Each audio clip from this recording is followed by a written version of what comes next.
I can't, Professor, or you'll just watch me!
Let me into that machine.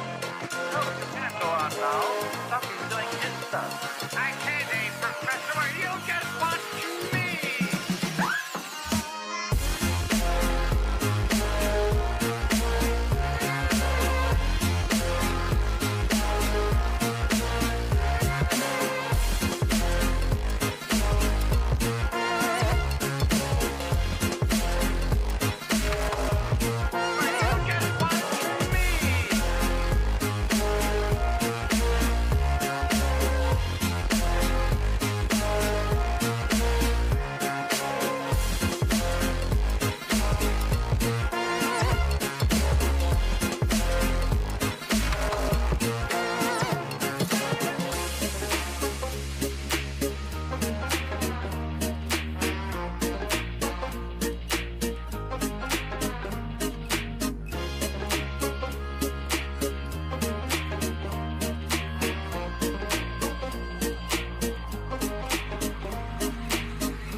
Welcome to the Crimson Room or something like that. Ara. Welcome to the Crimson Room, sweetie. Welcome to the Crimson Room. Please take a seat. No need to be nervous. The Crimson Room welcomes you.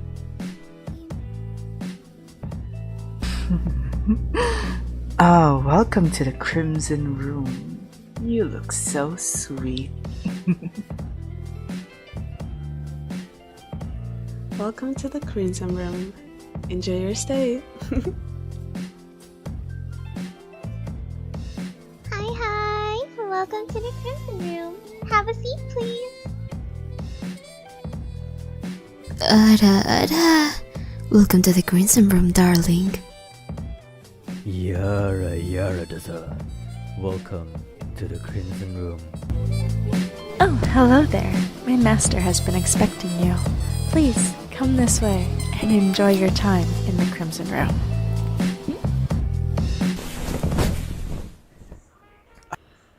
Yo, how is it going, everybody? It is I, your sadistic spirit guide, Yokai Poppy Wolf, and we are currently joined by...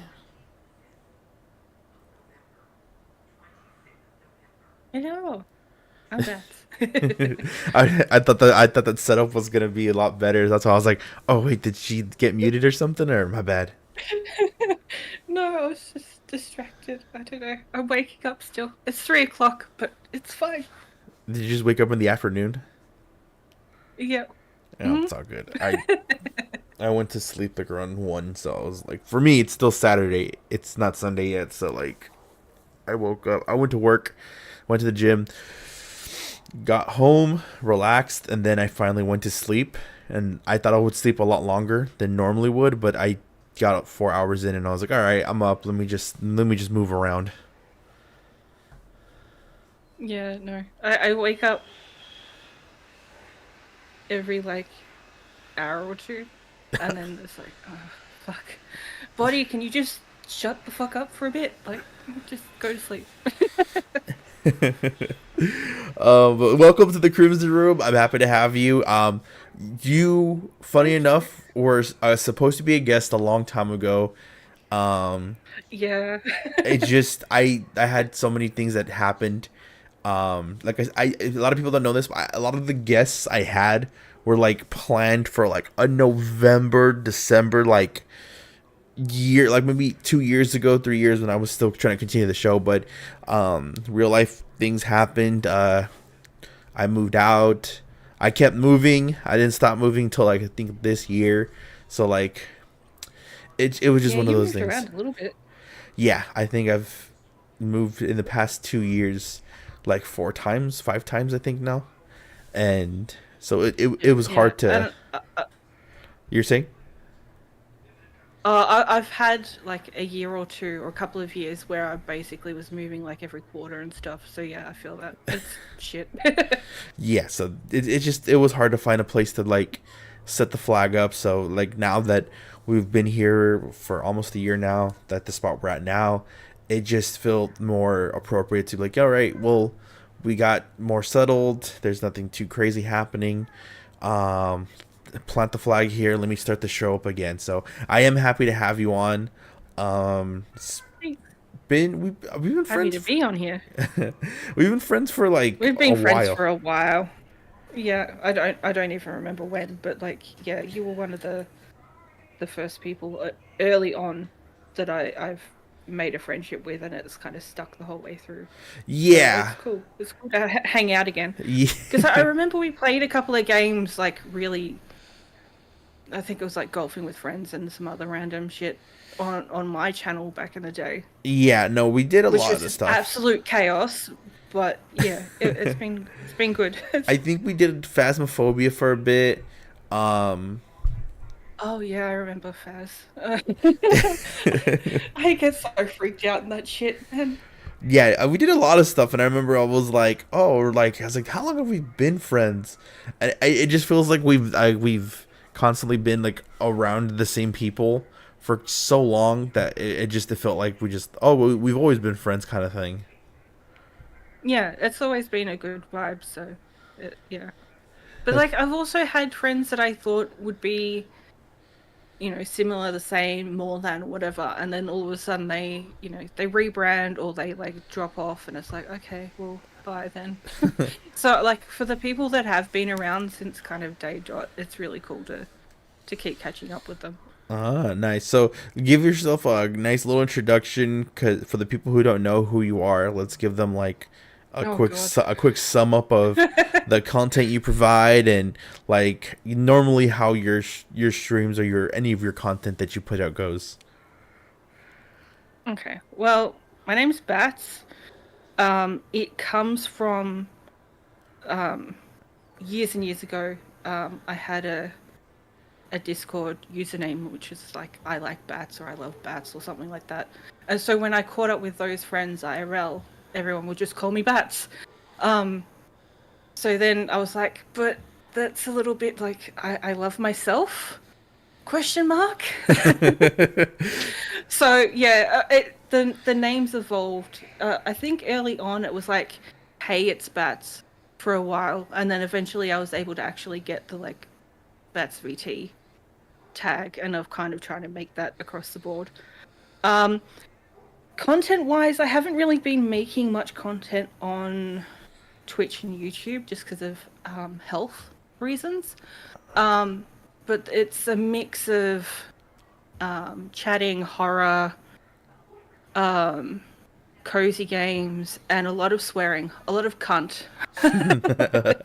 I'm kind of known for not, like, when I get scared, I don't scream, I just swear more. So that seems to be a thing that people are into. So that's what I've done. And then on like Twitter and Instagram and stuff like that, I am a big supporter of information around disability, kink awareness, all that kind of stuff. So I'm kind of a mixed bag, but I'm like the crazy bitch you want in your corner. I definitely can see that as well. I was gonna go more into like so you currently right now you are not putting out content on YouTube and streaming, but you are very much a part of the YouTube community. I think I see you like almost in I feel like I see you like a post every other like refresh in the algorithm.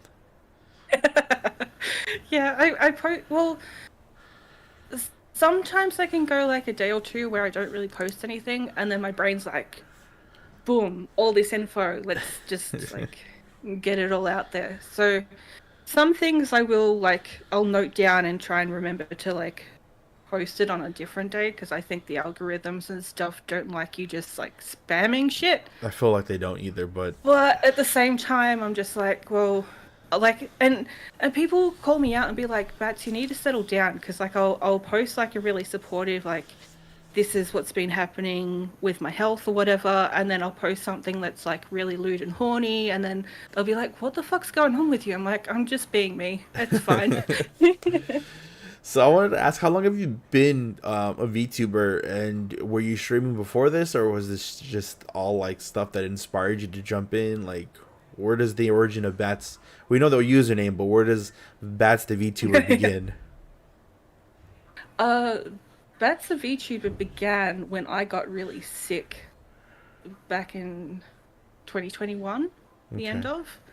And I'd known about VTubing. I'd been following a couple of VTubers for, I don't know, a couple of years at that point. Mostly Sun Explosion and an Iron Mouse, I think, were the kind of the two like main ones. They were also a little bit of the inspiration behind the OG, like early on version of Batz, which isn't what you see now. But yeah, it was interesting to kind of go through that whole process of like actually getting a model done. So yeah, late 2021 was when I started to post on like Twitter and stuff as Batz, and then I think my first stream on Twitch was like Feb or March in 2022 when I finally got the model and stuff. So like I am a big proponent of like just get out there, just start streaming and stuff, but I also understand the want or the feeling like you need to have a model in order to do that. But again, I think a lot of people are just looking for someone that they relate to, someone that they can watch in the background. Like I watch a lot of stuff while I'm reading, so like if I can put on like a Minecraft video or something and put that on the background, I think that's where a lot of other people find stuff. But I don't think you should put me on in the background because I swear a lot. But to circle back, don't go looking for this, but I was an IRL streamer. Oh, not streamer. YouTube creator. Oh, nice. Years and years ago. Like in my early 20s. I'm feeling like I'm showing my age. And that kind of went. But you know, don't you know, 30's the new 20 and 40's the new 30. Yeah, I'm a hag. It's fine. Don't worry, the time changed now. Like 40 is the new 30. Yeah, but yeah, it was weird because I think I reflect a lot of the content that I consume. So like when I was doing the IRL stuff, I was doing more like makeup sci-fi tutorials and Korean beauty stuff because that's what I was watching and that's what I was into. You wouldn't see me do any of that kind of shit this like now because like I think there's plenty of content out there for other people to make and consume. It's not really a thing that I'm kind of interested content-wise anymore.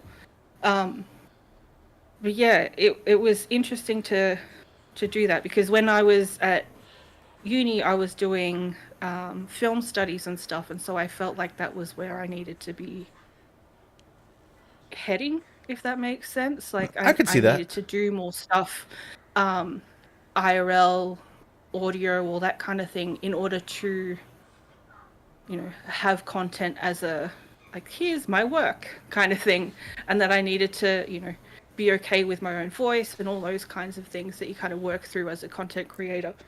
But then with my health going where it was, I was just like, I can't always be done.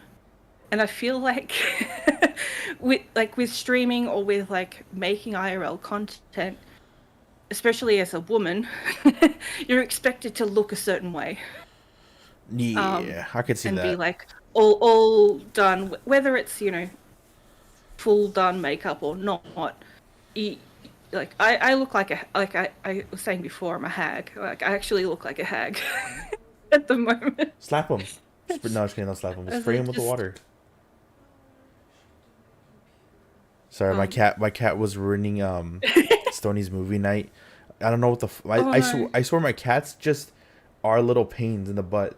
They know what they're not supposed to do. They are cats. No, they'll look at us in the eye. They'll look at us and give us that look of like, I'm gonna do it.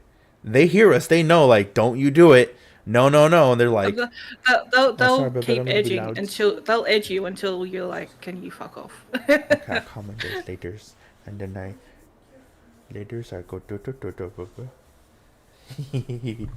Sorry. That's right. I forgot what I was saying. But yeah, I went to VTubing because I was starting to watch that content and realized what it was about, and B, it gave me an avenue where I didn't have to show my face, and I thought that was amazing. Yeah, I was gonna ask. So content creation wise, you said you did it in your early 20s. Like how many years later did it go? Like you're like, all right, I think streaming is just gonna be better. Is it when you got that model, like in February, is when you decided that, or did you kind of have like an idea before even becoming a VTuber? Like, damn, maybe I should stream face cam and do like the makeup tutorial stuff like that. Or did you I was doing the IRL stuff in my early 20s, and then I it dropped off and stopped doing. I hadn't done any of that for a good, I don't know, 5-6 years. But it's always been something that I wanted to get back into, and then it was kind of like a domino effect of finding VTubing and finding VTubers that was kind of doing the same stuff that I was interested in, like doing and producing myself. That I was like, oh, okay, this is a thing. And then yeah, I got really sick and was like basically bedridden. So I was like, God. Okay, well, if I'm gonna do it, I might as well do it now because I got nothing else to do.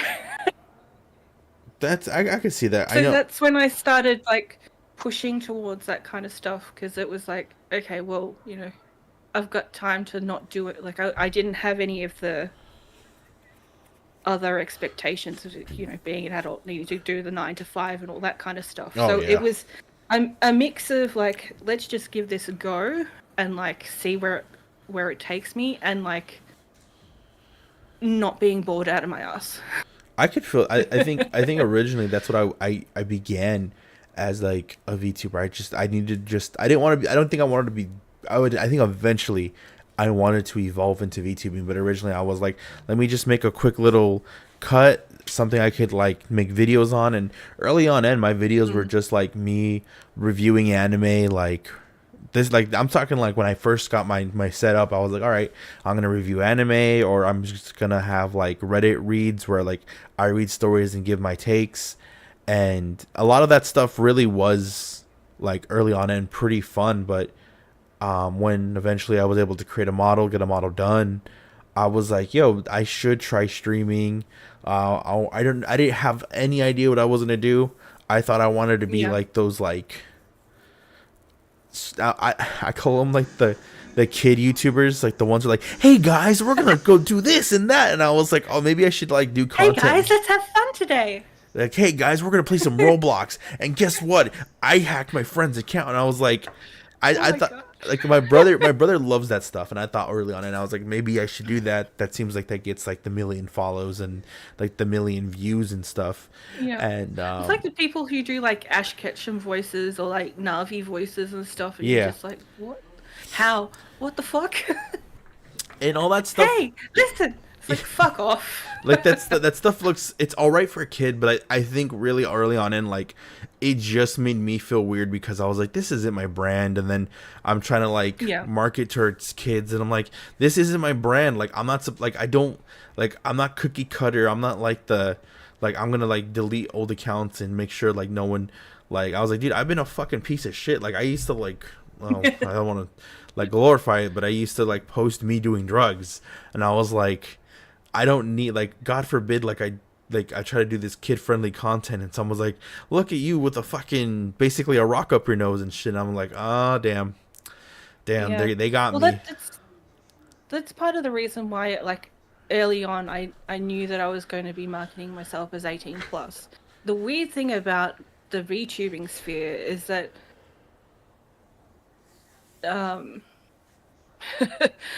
not safe for work instantly means that you're a YouTuber in a lot of cases, and I'm like, yes, but also no. Yeah, I always thought there was a big difference. I'm not like necessarily safe for work or say so. Yeah. But I know that I'm not friendly for kids under the age of 18. Yeah. I'm not necessarily going to do like over the top, really stupid, inappropriate stuff, especially on Twitch, because it's it's against TOS, all that kind of thing. But I also don't think that like kids should be watching my stuff, and it's not that like I don't think that there's educational value in some of the stuff that I talk about, but I also don't want to get like stuck in a loop of like, oh, but I'll be 18 in 6 months. It's like, no. Go away. You're weird. I like to think I don't have any of that, because that stuff is, I think everybody eventually gets that in there where like somebody wants to like be more grown than they were, and first-hand experience, it's not good. Like, don't try to grow up too fast. Growing up sucks. Adulting sucks. Everything sucks, really. But yeah. It's also like you feel like you can consent, but you actually don't know fully how.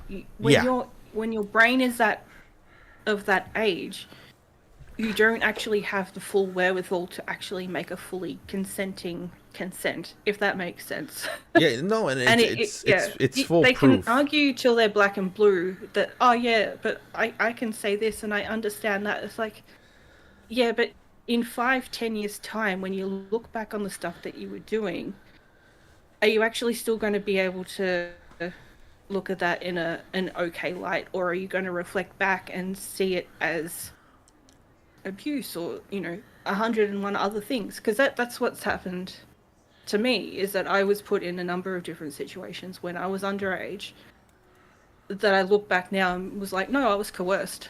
No, definitely. So it's better to just not go there, I think. I often like to add to your point, I was gonna say was like, I often think back on when I was like in high school. I had to be like 15, and like the girls I had crushes on were like, oh yeah, we're gonna go to that concert, but my boyfriend is gonna take us, and this fucker is like 19 years old, 21 years old, 23 sometimes, and they're driving, and I crack up because I think about this here and there, and I was like, damn, I used to be jealous of pedophiles. Like, I think back in, like, pause. Like, let me put some context on that. Like, I was a 15-year-old boy. No, I get it. Jealous. They had pull and you didn't. Yeah. But also, like, it was a weird, fucked up situation. Yeah, I get it. Like, I used to think I used to like envy them. I was like, oh, they're cool. They get to get the girl. They get to like. I'm just stuck being the friend. And then now as like an adult, I was like, dude, they were so fucking lame. I was like, the They're only it's thing weird. that made them attractive in those girls' eyes were the fact that they were adults and they could drive. That is literally Yeah. the bare They were minimum. using them for their car.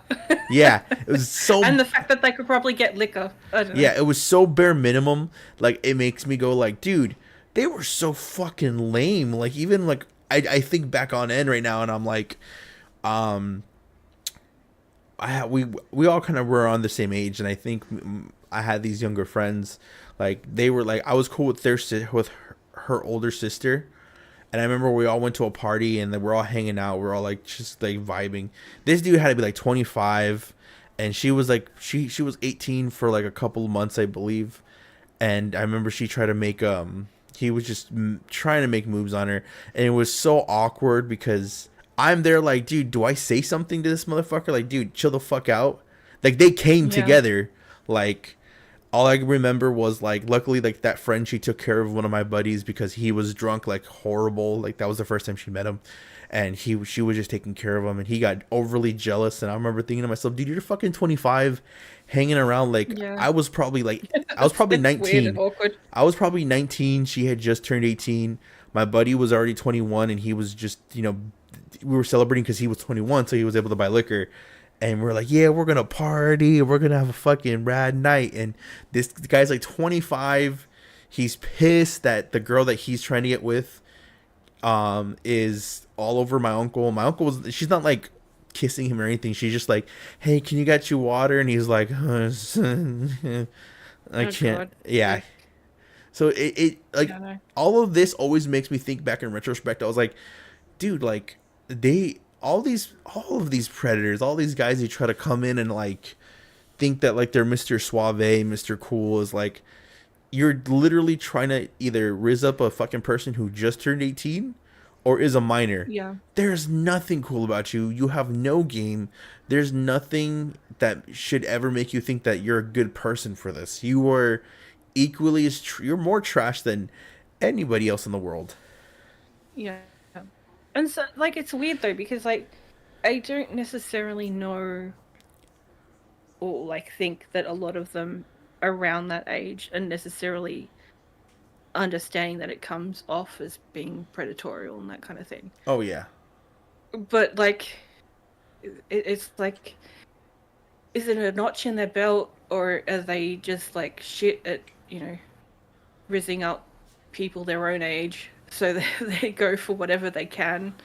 But like, the fact that a lot of them, like, if they do get a person who is, you know, underage or they're very close to, like, find out what their age is and then like also make decisions based upon that. Like, and it's not even like, oh, you're abusing that person or whatever. Like, bitch, you could go to jail. Yeah. Like, do it for your own sake. It's obvious that you don't give a shit about anyone else, but actually do it for your own safety, you idiot. There's just so much to like unpack with it. I think for example, my older brother, he's 37, 38. He's 38. And his girlfriend right now was like, I think she's like 21. I think she's 20. And you know, of course he meets them at like, he's really into like, he's really 90s. Like, I'll give my brother that. So he's really like he's like, he is goth. Like, he has like this, like that whole aesthetic still. So do I. Definitely. I'm very 90s goth. Like he has like that. I'm talking like Blade 1, like that midnight rave. Oh god, yeah. He's got that look. I love him to death. If you ever watch this, Eddie, I love you. But he always meets like, he always ends up meeting and dating these girls that are like 21, like 22, because he always goes out to like these goth nights. And I've gone to him with a couple times, but I laugh because he's like, yeah, me and her, we're just not really clicking. I was like, wow, what a surprise. The almost 40-year-old man is not clicking with the 20-year-old. And he's just like, and like, shut the fuck up. I have nothing against, like, if you properly over, you know, the age limit and stuff, everyone can make their own decisions. If it works, it works. but you're going to have a lot of age gap differences in like opinion, the way that you were raised. Like there's a bunch of things that can come up when you've got like even a 5-year age gap can potentially cause issues in a relationship. It's just what it is.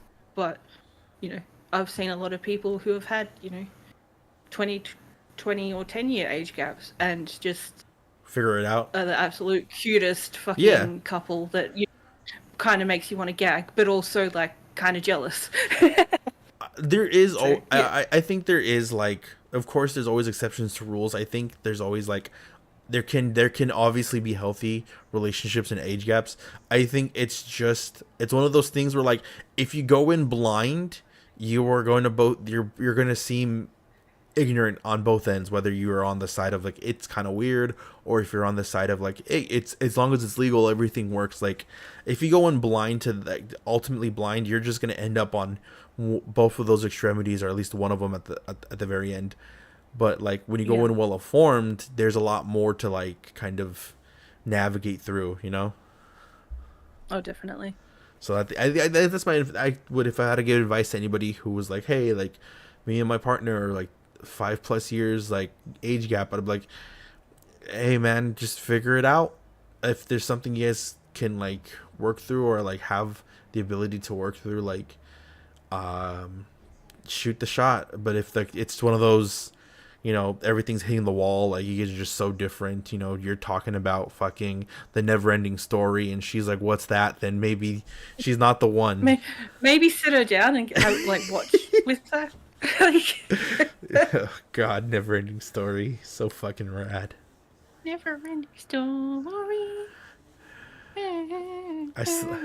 I think all of that, the whole movie is just good. I still think that wolf scene is fucking traumatizing as a kid. There's a lot of stuff that came out in the 90s that was supposed to be for kids, but it was fucking traumatizing as heck. Never-Ending Story, Land Before Time. God, there's so many. Oh, God. I was gonna say this. A lot of them was to do with like puppets. Like I'm not talking about the Muppets, but there were other, like Dark Crystal and stuff. Dark Crystal looked weird. How did you come up with this shit? Were you on LSD?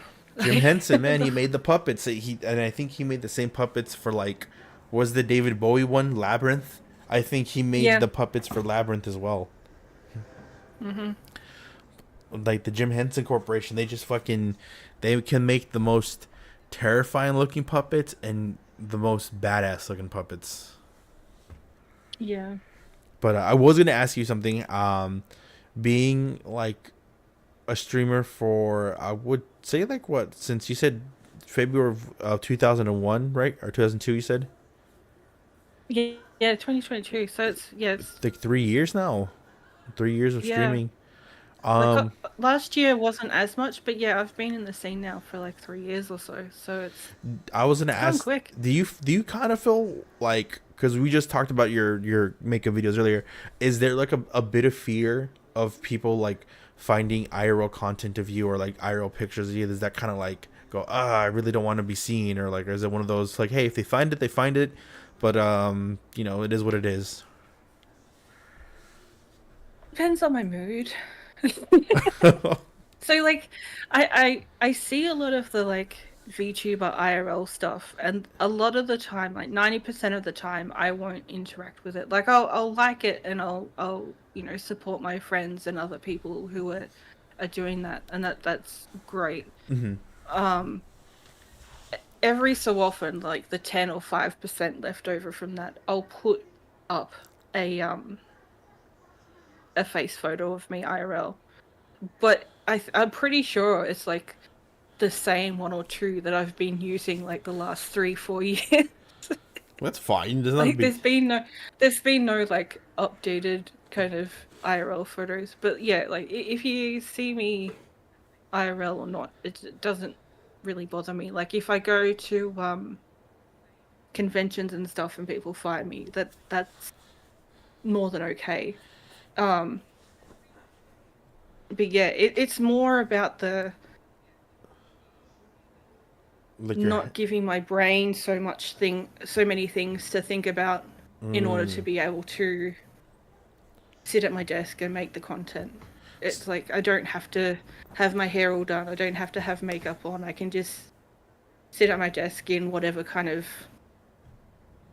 disarray I currently am in, and just be able to, you know, speak and make the content that I want to make.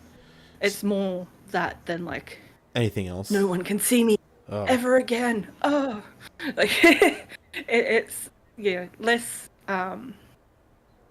Like I do put a little bit of a wall up, but at the same time, it's like it's not the end of the world, if that makes sense. I'm not like Iron Mouse or Etho, where you'll probably never see their faces ever. I don't really give a shit, but I lean towards the side of not showing it. I feel that. Just because I think it helps as well, because there's a lot of like bullshit around. Oh, but you're a VTuber. Why are you showing your IRL face? Blah, blah, blah, blah, blah. It's like, fuck off. Do what you want to do. Whatever makes you feel happy. If you feel confident to send that shit out there, just do it. It is the internet. Just remember that it will always be there, even if you delete it. Yeah, for sure. And I mean, I fall in the camp of the people who's like, dude, I give two fucks if people know what I really look like. Like, I think earlier, like, I always post like random selfies or like workout, like my seeing like how far along like my workout is taking me. But yeah, and I think that kind of stuff's really cool because it's inspiring. And I've got a number of mutuals and a number of people that I'm following who are in different levels of losing weight or going to the gym progress stuff, and I think that's really cool to to have that going and stuff. Yeah. You've been going to conventions? Because you're a whole person. Oh yeah, I was gonna say I am a whole person. But you mentioned you're like you go to conventions and that's usually where people can find you and stuff. What is the big convention in Australia? Like, is it the PAX? In Australia. Yeah, I think PAX is probably the biggest one. I don't know where you. I don't know what city you were. So I was like, okay, let me just see the content. That's like when people like, yeah, like how do you like living in? Where are you from in the United States? Like, yeah, like how's it like living in the United States? And I'm like, I'm from this. Just make it even more vague. Yeah.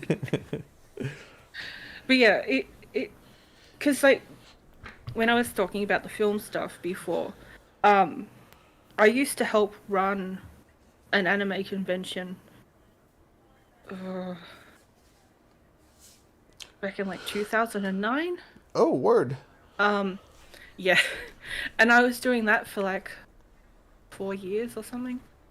I completely like voluntary work, but I think that kind of helped. Because like a lot of friends IRL and online are trans or LGBTQI plus whatever, furries, all that kind of stuff. Yeah.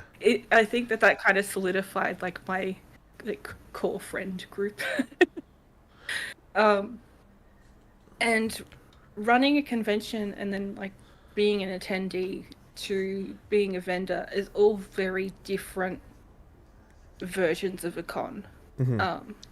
So to be able to understand that and see, you know, how different conventions run now and all that kind of thing is really interesting to see, at least from my own point of view.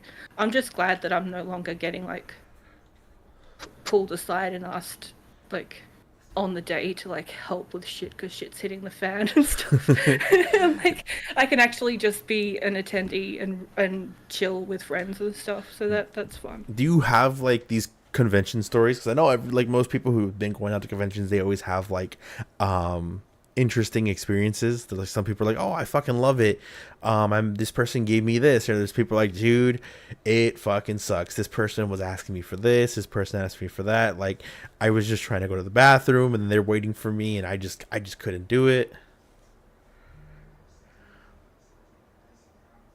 There's like I feel like there's different extremes on both ends of things. So one of those things is like I'm pretty sure I was an attendee for it, and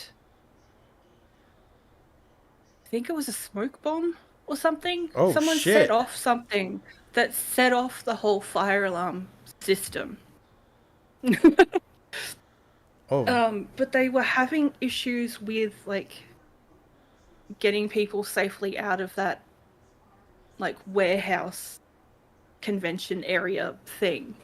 And so like because I knew the people, because I knew security still, they got me a jacket and got me to go back in because I was on the outside. Got me to go in and then help marshal everyone out of the thing. So that was interesting. And people kept going, oh, but it's okay. And we're like, no, the fire brigade has to go through and then actually like tick off that everything's okay. And like people were still trying to get back in when the alarms were going off. And we're like, are you fucking for real? Like, you're idiots. What the fuck? That sounds like fucking a crazy ass time. Yeah. I had some really cool, when I was working, some really cool hangouts with some voice actors and stuff. And that was really chill and really cool. Who did you hang out with? I'm curious. Oh, I don't know. I can't remember off the top of my head. I've still got them as like friends on Facebook. Do you remember what roles they played? Like, do you know like what characters they've played in anime prior? Like the ones that you've hung out with, essentially. Again, not off the top of my head. That's my like ADHD brain for you. But yeah, it was fun. It was interesting. We also hung out with the actor from Wolf Creek, who is it's a weird, as a 90s kid, it's weird to hang out with him. He's really cool, really chill. But he, like, as an Aussie 90s kid, he used to be in a children's show. And then he came out with the like Wolf Creek thing as this like crazy horror dude. So it's like the juxtaposition of like stuff that he's done is really interesting to hear him like speak on. But yeah, there was also some not so great interactions with some AVs. We won't talk about those people because they're douche buckets. Oh God. Just like, if you're coming to a convention, actually turn up. Ooh.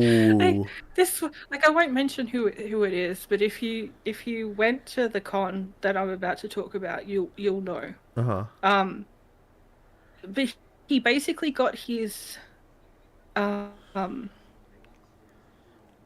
can't remember what the term is, but the like people hired by the convention to help get the voice actors to and from the con and their hotel room and all that kind of stuff, to just kind of shadow the voice actor and make sure that they've got everything that they need to, and that they get to all their like panels and shit on time, all that kind of thing. It's an interesting role to have, but it's also like basically a 24-hour job for a 3-day convention. Like, you're on the go all the time. And this tweet was like, I want to go to a winery. It's like, okay, the morning that you're supposed to be doing a signing, don't go to a winery that's like an hour and a half away. Jesus Christ. And you guys already technically paid him, right? Like, you guys paid him to come. He's getting his hotel taken care of. He's getting his flight taken care of. They get all the stuff paid for, yeah. Most conventions will pay for flights, accommodation, all that kind of stuff. And then, you know, depending on what sort of panels or whatever, then that gets added to their actual rates of pay. And this was a voice actor, or this was an actor? Voice actor. Interesting. I remember his name. You know what? I'm not gonna say. It's all good. Tell me later, because we'll talk later. Yeah. I'm interested in this. Oh, that's so. Because I fucking hate diva treatment like that. Like, that annoys me. If I'm getting like, so if you legitly paid me money, if I'm supposed to, like, if you pay me money, my hotel's taken care of. There's a car that picks me up. There's somebody who can get me anything I need. Like, I basically don't have to worry about anything. All right, perfect. Then I gotta uphold my end of the bargain. You just need me to show up and perform in the thing, whether it's signing autographs or working a panel, like. Yeah, like if he had have had like a morning where he didn't actually start until like 12, then yeah, fine. Go to the winery and have all the fun that you want. Just don't turn up like actually pissed drunk, which I can't remember if he did turn up drunk or not. But anyway. I mean, at that he did turn up with like a lot of wine. That's just that just sucks for like the people who like put money into this, and their money just got wasted on a person who either didn't take the convention seriously. Because he was supposed to be doing a signing, so it actually turned out like it was shitty on his end, but it actually worked for us because where he was supposed to be doing the signing wasn't organized in such a way that like the line rides were not gonna fuck with like everything else in the area. So like people were hanging around and it was just becoming this giant hazard. So we were able to use that time that he was still like arriving to, you know, get people into a line and make sure that everyone was okay and safe and all that kind of thing. So like it kind of worked out in the end, but at the same time it's like, dude, you should have been here like an hour ago. Hopefully now, I don't know who the person is, you can tell me later, but like hopefully now they've cleaned up the act a bit to where this... No? I wouldn't hold my breath on that. Damn. It's just one of those people. It's one of those people. Oh, dude. I really hope it's that someone I enjoy, because then I'm going to feel like, oh, dude, fuck this guy. I don't think you would be surprised by who it is, though. Okay. You know what? That makes me feel a bit better. Yeah. But continuing on, you're very much like an active you're active in all your communities. It seems like you're active in like, you know, the convention community, the cosplay, I would assume, and even like the VTubing. Like you're like everywhere. I do know you have health issues. That is something I wanted to talk about lately. Like how has that been? Because I know that's been a huge factor in everything else in terms of streaming and content creation. Yeah. So, yeah, for those who don't know, or for those who do but want an update, at the end of 2021, I got really ill and I was basically unable to really walk on my own. Everything was like really shaky and my muscles didn't want to do what I wanted them to do, and like shit just wasn't okay. And I was in my early 30s, so I was showing signs of potential like MS and things like that. And so it was like this huge thing of like getting MRIs done, getting nerve studies done, which is fucking painful, and like trying to figure out what was going on with my body. And everything came back clear, so therefore they said, oh, it's anxiety. And I was like, cool. Thanks, guys. Eventually we found out that it was functional neurological disorder, which in a nutshell means that like my brain or my muscles and tendons send incorrect signals back and forth. And so that's what causes the muscle cramping and spasming that looks like MS but is not. So there's lots of shaking and unsteadiness, and it's settled down over the years, but like I'll still have, like if I do too much or like move around too much or whatever, then I pay for it. I have to be careful with what I do and don't do. On top of that, and like kind of through that, I found out that I also have PCOS, adenomyosis, CPTSD, ASD, ADHD, and even before that, I was already diagnosed with fibromyalgia, which is similar to functional neurological disorder, but it's for the pain receptors. So you feel like you're in pain, but you actually haven't like injured the muscle, if that makes sense. Ouch. But the pain is still there. You're just Uno stacked with like, just stuff. Yeah, I'm just it's like Pokemon. I gotta collect them all. God damn. So yeah, it feels like I'm kind of getting to the end of it because like, and I don't talk about it all that much because I don't want to like put words out there when I don't actually have a diagnosis for them. But my gut feeling is that like a lot of this stuff that I'm dealing with is symptoms of something, I don't know, maybe genetic or whatever. Because there's a lot of overlap with a lot of the things that I've been diagnosed with. Yeah. But again, getting to the bottom of that kind of thing is gonna be time consuming and costly and difficult, because anyone who has dealt with getting any of these diagnoses or anything similar to these diagnoses, once they give you a diagnosis like that, they kind of go, okay, cool, you're done, bye, and kind of keep you in that bubble. They don't really want to see outside of the diagnosis to try and get to the underlying shit, because they can treat symptomatic stuff. They can't like necessarily treat something that's genetic.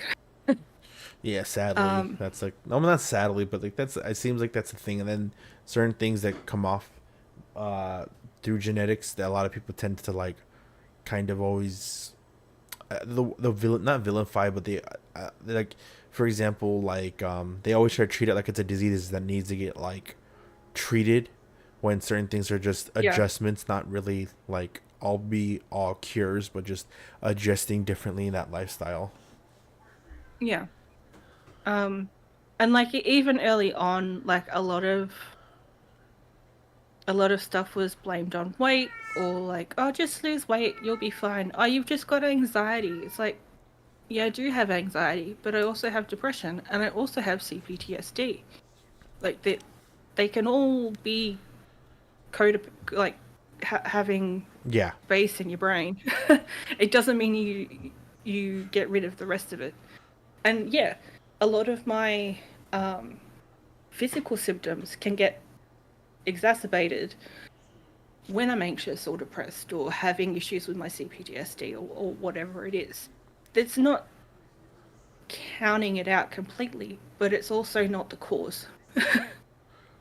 I think that's I think a lot of people get those things mixed up, where they're like, it has to be one or the other. Like no one ever understands like overlapping effects or overlying effects can kind of happen. Like I think my like for my partner, like she didn't really get, like she was in a situation where like her health wasn't like her number one priority, like staying alive was, and she was in a horrible like always battle ready like situation and relationship, to where like now that she's now able to like finally relax, it seems like all of her symptoms for like certain things are just now fully being realized, fully letting her heal. Like her not being in this fight or flight mode has allowed her to like, it's horrible, like not be able to feel like her constant pain and everything else that she goes through, now that she's in a safer situation. And kind of, I mean, it overall sucks, because now like she has mobility issues, she has heart rate issues, and like it's like it would be it's not insane to see this is like a byproduct of like having to be stuck with somebody who just like you probably would have killed her, most likely. Yeah. And now like she is still healing to this day, and I think it is tough to see somebody, like anybody that you care about, going through any of these like long process diseases. And then it doesn't help too that like you were saying earlier, like the diagnoses never really like lead anywhere, or just because like they can't find like the main culprit, they're like, oh, then it's just this. Like everyone wants to just write it off as, oh, you're just anxiety off stress, and you know, you don't have brain cancer, so you've got anxiety. Yeah. Okay, cool. Because especially early on, like it was like, does she have MS? Does she have ASL? Does she have a brain tumor somewhere that we can't see? So it was like very in your face for like young, not young, early 30s. Yeah, like This was happening for me. So it was bizarre. And like also last year, was it last year or the year before, I went properly full no contact with a lot of my family. Like I only talk to my mum and my like grandparents now. Oh wow. And that in and of itself has been like a process of like healing and like confronting learnt behavior and all that kind of thing, because and it's one of the reasons why last year was so difficult, is because a lot of the stuff that I was going through, I felt like I was just surviving. I was on autopilot and not actually like processing a lot of the things. And so when you can't like turn up for yourself the way that you want to, Yeah. you can't turn up for anyone else. I don't know if you can't. It doesn't matter how much you try. I don't know if you hear that purring. That's my male cat. He's all over me right now, and he just wanted love, so he's just like deep. His claws are in I'm my here back. now. Pat me, bitch. Yeah, he really is like the spoiled little brat. He hates his younger brother, even though his younger brother's a dog. He wants to like beat him up. He does. My cat acts like a dog. Like I'll whistle and he'll like perk up and run to us. Like I definitely have dog coded my own cat. Ow, buds. But it's funny because we've got a greyhound, and greyhounds are very cat coded. Yeah. Does he think Yeah. it's a baby and wants to just jump on the couch? Yeah. He wants pats and then he'll walk away, and then he'll want pats and then he'll walk away. Yeah. Oh, can I have pats now? Okay, bye. Yeah, I have. Very cat coded. I always laugh because my wife's like, "What voices do you think they would have?" And I'm like, "Oh well, first off, our because she had a cat before I met her. It's a female cat. Her name is Mochi. I always say Mochi's voice is gonna be like Marie from the Aristocats, like, "I'm a lady. I don't need to start a fight." Like I always make fun of her. She's like, "Do you think that's how she sounds?" I'm like, "Oh Way too good yes." for everything. Like she is a little beautiful little princess. She speaks like Yep. that. She speaks with a little sass in her, bass. And I always say like for Dongo, my male cat has like the Michael Shannon deep voice when he's like, "Mother, what are you doing with that filthy animal around you? That dog. How dare he steal you? How dare he take my place at your lap?" Like I feel like that's like his voice is like this very like deep offended like mama's boy. And then I always say that my dog's voice is like a very squirrely like what do you want from me? I'm just moving around trying to find the gabagool, I'm just walking here. I'm just walking. And I gave him that because he's an Italian greyhound mixed with he's mixed with a miniature pinscher. And buddy, can you get off my keyboard? Okay, here he comes. Oh no. Yeah, Here comes the boy. He's being a fucking little fat boy. And like my dog is Italian greyhound mixed with Min Pin mixed with Jack Russell. So he's a very spirited young little lad. So I always give him like that very accent like from the East Coast, he's just trying to get by. He just wants to fucking, he's working, he's doing his thing, He's a little to the left sometimes, He plays baseball on the other end, He rides the escalator backwards. And yeah, I think it's living on the edge. Yeah, I like to give my little pets voices. I'm like, yeah, that's the canon voice in my head when they're like, even though he has when they're talking back to you and giving you shit. Yeah, like the cat has baby voice still. Like we think he might be like partially Maine Coon because he's still growing, he's still getting longer, and he still has kitten face where he's already almost a year old. Huh, papash? Hey, I love you. You guys hear that? No. I don't hear anything. But... You're in my side. You're in my fucking shoulder blade. Okay. No dear. Okay. Attacked by the cat. Yeah, like I think all my shoulder and like my fucking back are all clawed up, full of like razor cuts, and people like at the gym like, "Dang, what happened to you?" I'm like, "Is those stretch marks?" I'm like, "No, they're cat marks." Yeah. Fucking cat. Do you have anything like planned currently in terms of content that you're like getting prepped for or getting excited for? Like, do you have anything in the works that you are at least planning or shooting for?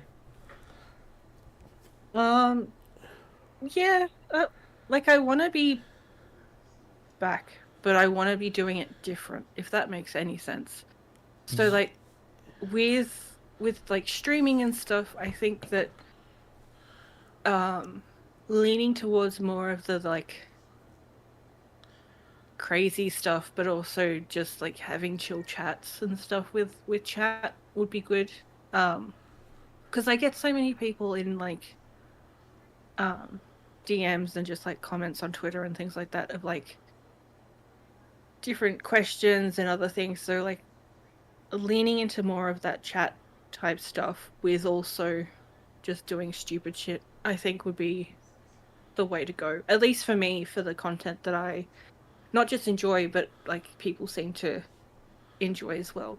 Which isn't necessarily like, because people ask me about content stuff all the time. I'm like, just make the fucking shit you want. You'll attract the people that are interested in it.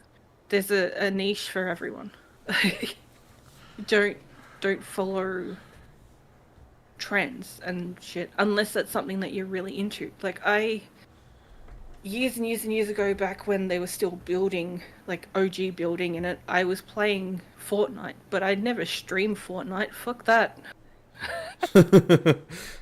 Like it's like I'm not the best shooter, but I do enjoy it. I don't really play COD, but I play. There was another shooter that I used to play a lot of. Is it Overwatch? Battlefront. Oh. Yeah, I played Battlefront 2024 or whatever it was, the one that everyone shat on, and it was just so glitchy. It was so much fun. Like, there's so much shit that happened in that game that was like, what the fuck?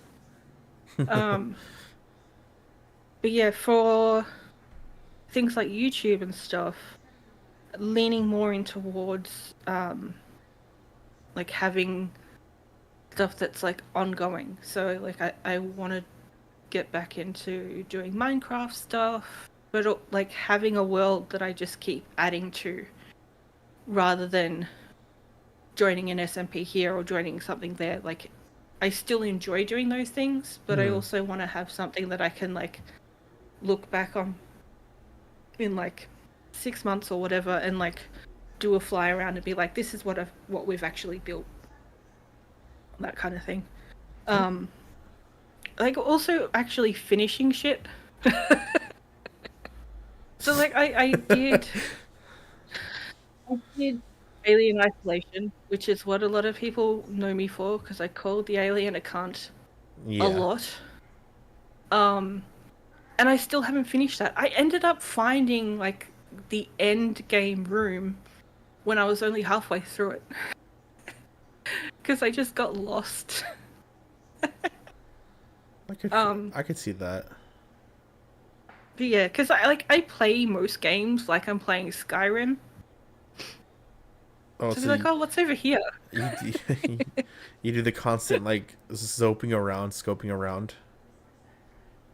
Well, it's not even that. It's just I get so distracted, and the fact that I'm only finding out, last couple of years that I have ADHD is just baffling, because I have so many things. I'm just like, oh, what's over here? Oh, look, a bird. Oh, but I was going to do this thing over here. Oh, but what about this thing? So yeah, I've got a lot of things that I kind of have got like percolating in the background, but again, I don't know if, like, having not done a lot of stuff recently, the whole second guessing, self-doubt, all that kind of stuff kind of comes into play, and I need to just take my own fucking advice and just fucking do it. Yeah, put really. something out there.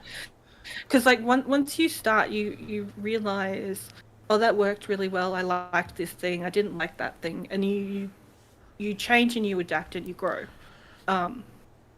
So yeah, I just fucking need to pull my finger out and do the shit. I feel that. I know that feeling of like needing like to like change your content and like trying to find like the best way. Like personally, like I was previously like I guess the correct word was like I was a YouTuber. I was very out there. I wasn't shy about like the type of person I was, and it wasn't until I got in a relationship that I was like, even though like now even currently sometimes Sonny's like, oh, I you know, I don't mind you going out there like that. And I was like, well, for me, I'm in this new, at the time it was a new relationship, and it was with somebody that I was really like interested in. I was like, you know what, maybe it is time for a shakeup. Maybe it is time to change course correction and not necessarily make my content child friendly or like very like, I guess the word I would say, because to say so to me always feels like cozy. Like I don't swear. I'm just like, It's like Hermitcraft. yeah. Say-so's basically Hermitcraft. It doesn't mean that they don't have like Hermitcraft After Dark. Yeah. Or whatever. But they just like make it very PG. And that, you know, that's what I like. That's the best way to put that. I was like, I'm definitely not PG. I'm PG-13 leaning rated R. And I was like, you know, rated R sometimes is like a little cheeky sometimes. So I was like, all right, like I think that's perfect. I could be like the rated R VTuber. Like I, you know, like I'll say everything that's on my mind. I'll say fucking crazy fucking shit. I mean, I like people still kind of trip out and they're like, oh, you used to do drugs, and I was like, yeah. You know, people do that to me when I do a horny post randomly. I'm like, it's 12 o'clock at night. Like, what do you expect? But I think it's funny because like now, like I've definitely am. I always call it neutral tuber. It was like I'm not I'm very in the middle. Like I'm definitely not like, you know, I could hang out with like a nice person who's like, yeah, I don't cuss. I'm very just to myself. I'm like, oh yeah, I can do that. And then there's people who are, I'm just like, dude, so like, remember that one time where we fucking said this shit and the fucking, you know, that fucking happened, and you're like, yeah, like, or I remember like fucking being a weirdo at like 13, 14 years old and fucking just coming on all over the toilet seats as a sign of domination at school, and you're like, what the fuck is wrong with you? You just gotta dominate the toilet seat, don't you? Had to bring that up. It was something I thought about it one time. I was like, what the fuck was the purpose of that? I think I just wanted to piss somebody off, because I think a friend one time was like, yeah, dude, some guy, like, it wasn't piss on the toilet seat, bro. It was fucking cum, and it got on my finger, and I was so pissed. And I was like, what? That fucking happened to you? And somebody was like, yeah. And I was like, oh, damn it. I was like, dude, I gotta do that to somebody. That's the ultimate fuck you. Like, imagine you're trying to clean up the toilet, and the next thing you know, like, you got jizz in your hand. You're like, who the fuck did this? This is the fucking evil ass person. Lazy is what it is. Aim right. Get in the toilet. Nah, fuck that. you're trying to piss people off here. You're trying to fucking. It's like when people like. It's the equivalent. Do that. Do it onto the what's it called? The button for the toilet. Don't do it. Oh, that was smart. Because to me, the equivalency is like when people shit on the fucking side of the toilet, and you're like, like, how do you fucking miss this? You have a fucking like. You close the door and it's on the wall and stuff. Yeah, like you have to be a fucking monster. You had to scrape that from somewhere and use your hands to do that. Like, what the fuck? Like, that shit always cracks me up, because that's the kind of shit that I think about. Like, dude, people like in public restrooms are fucking monsters, and it pisses me off. And I'm like, I gotta fight someone. And now I do it to people, and now I'm like, I'm expecting the fights whenever they come. Just whenever someone's wash your like. hands. Definitely wash your hands. I'm like Deadpool sometimes when I think about it, because like there's a scene in Deadpool 2 where he's like, he came in the soap dispenser on purpose to piss off Colossus, and I'm like, you know what? I think I've been on those lines. I've done something similar just to piss somebody off like that prior. I'm a piece of shit. Oh, God. But I can admit it proudly. Yeah. Yeah, like I don't think I'm necessary. Like I still have a weird thing when it comes to like self-identifying as a YouTuber. I think a lot of people identify me as a YouTuber because I talk about kink and stuff, but I don't actually do necessarily anything YouTubery, if that makes sense. Yeah. So yeah, it's more the NS. Like I see myself as like a not safe for work content creator because I swear and I talk about adult things.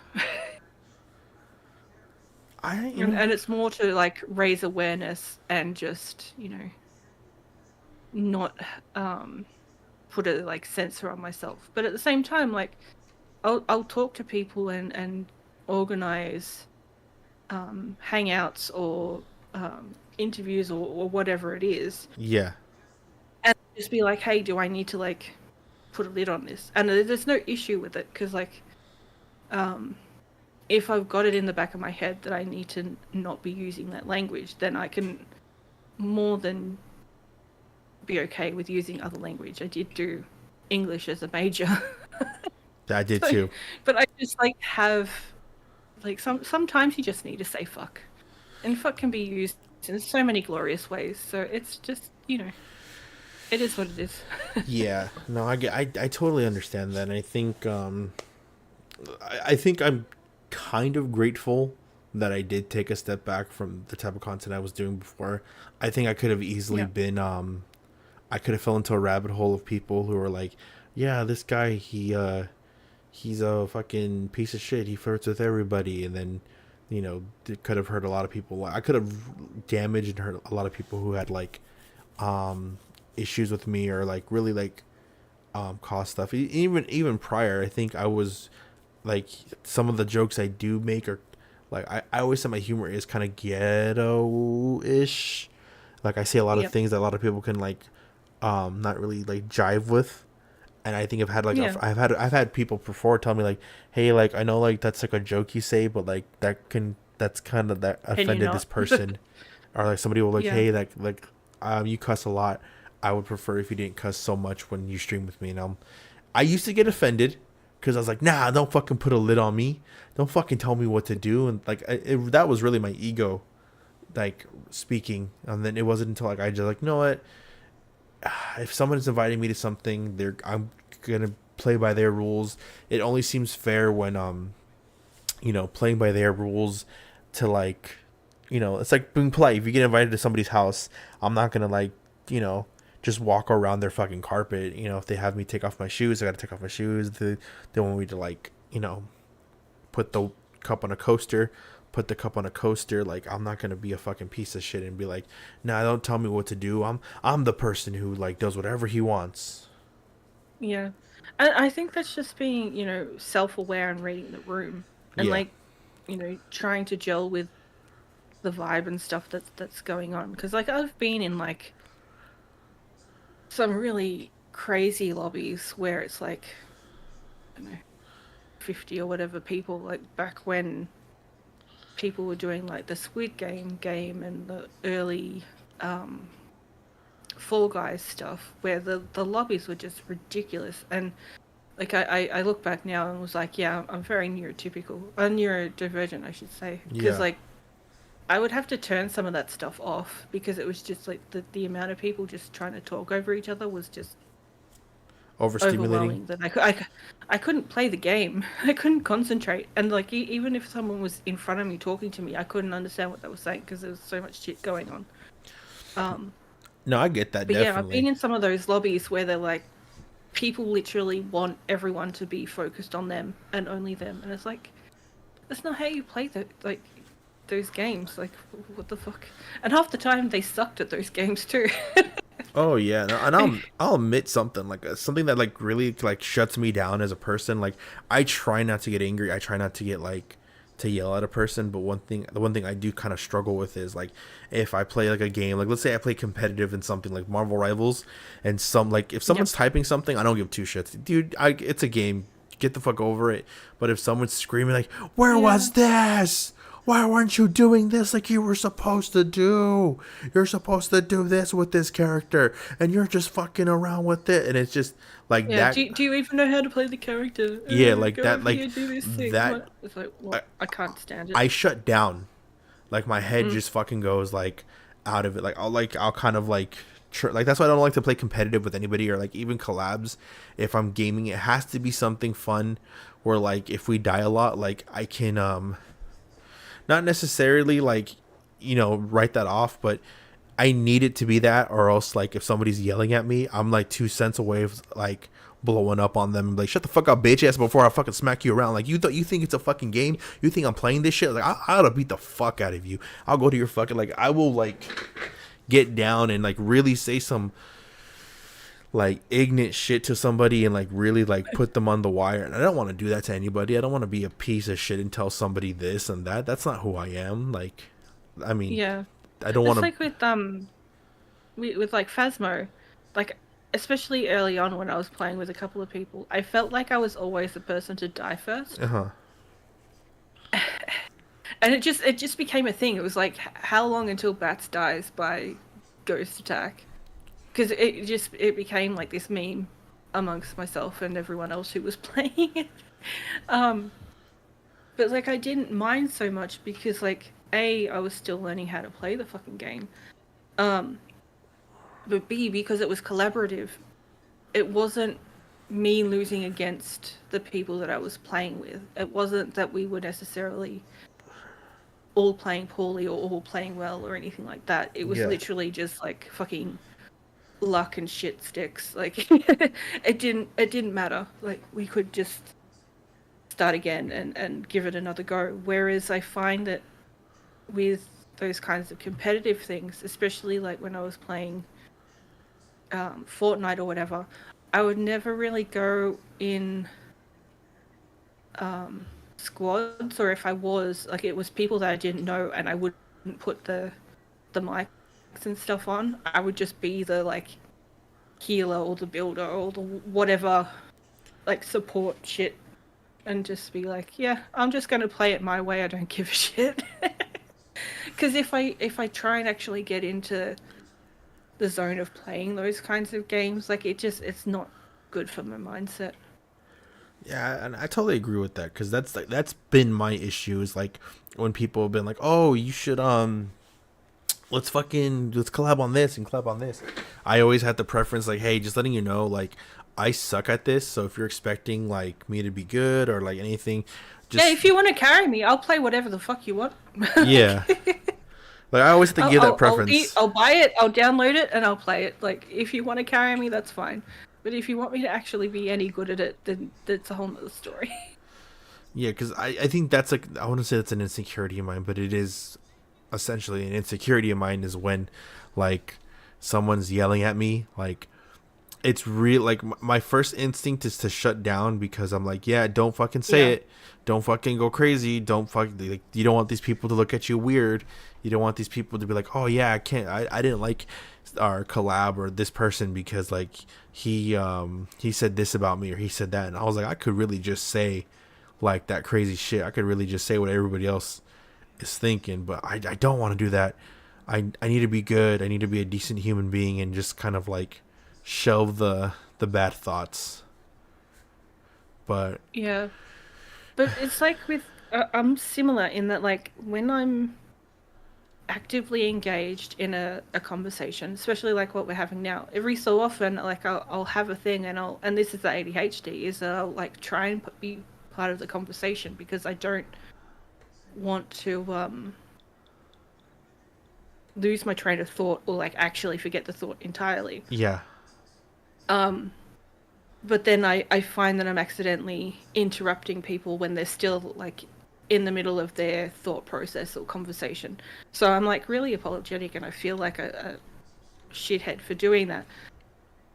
But the opposite of that is like, if people are doing what you're talking about, is like, you know, you're playing the game wrong or whatever, and they're like shutting you down and telling you you're a piece of shit and all these kinds of things. I shut down and I go muted, basically, and just stop talking.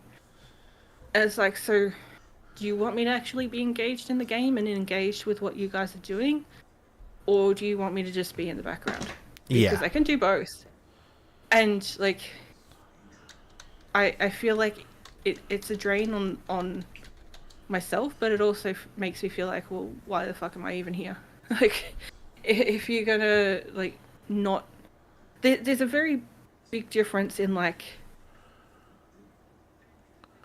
having one of those kind of spiral moments and, like, oh, that was a bad play, you should have been doing it like this, blah, blah, blah, blah, and going off on a tangent, and then being like, oh, sorry, this game just gets me really hyped up.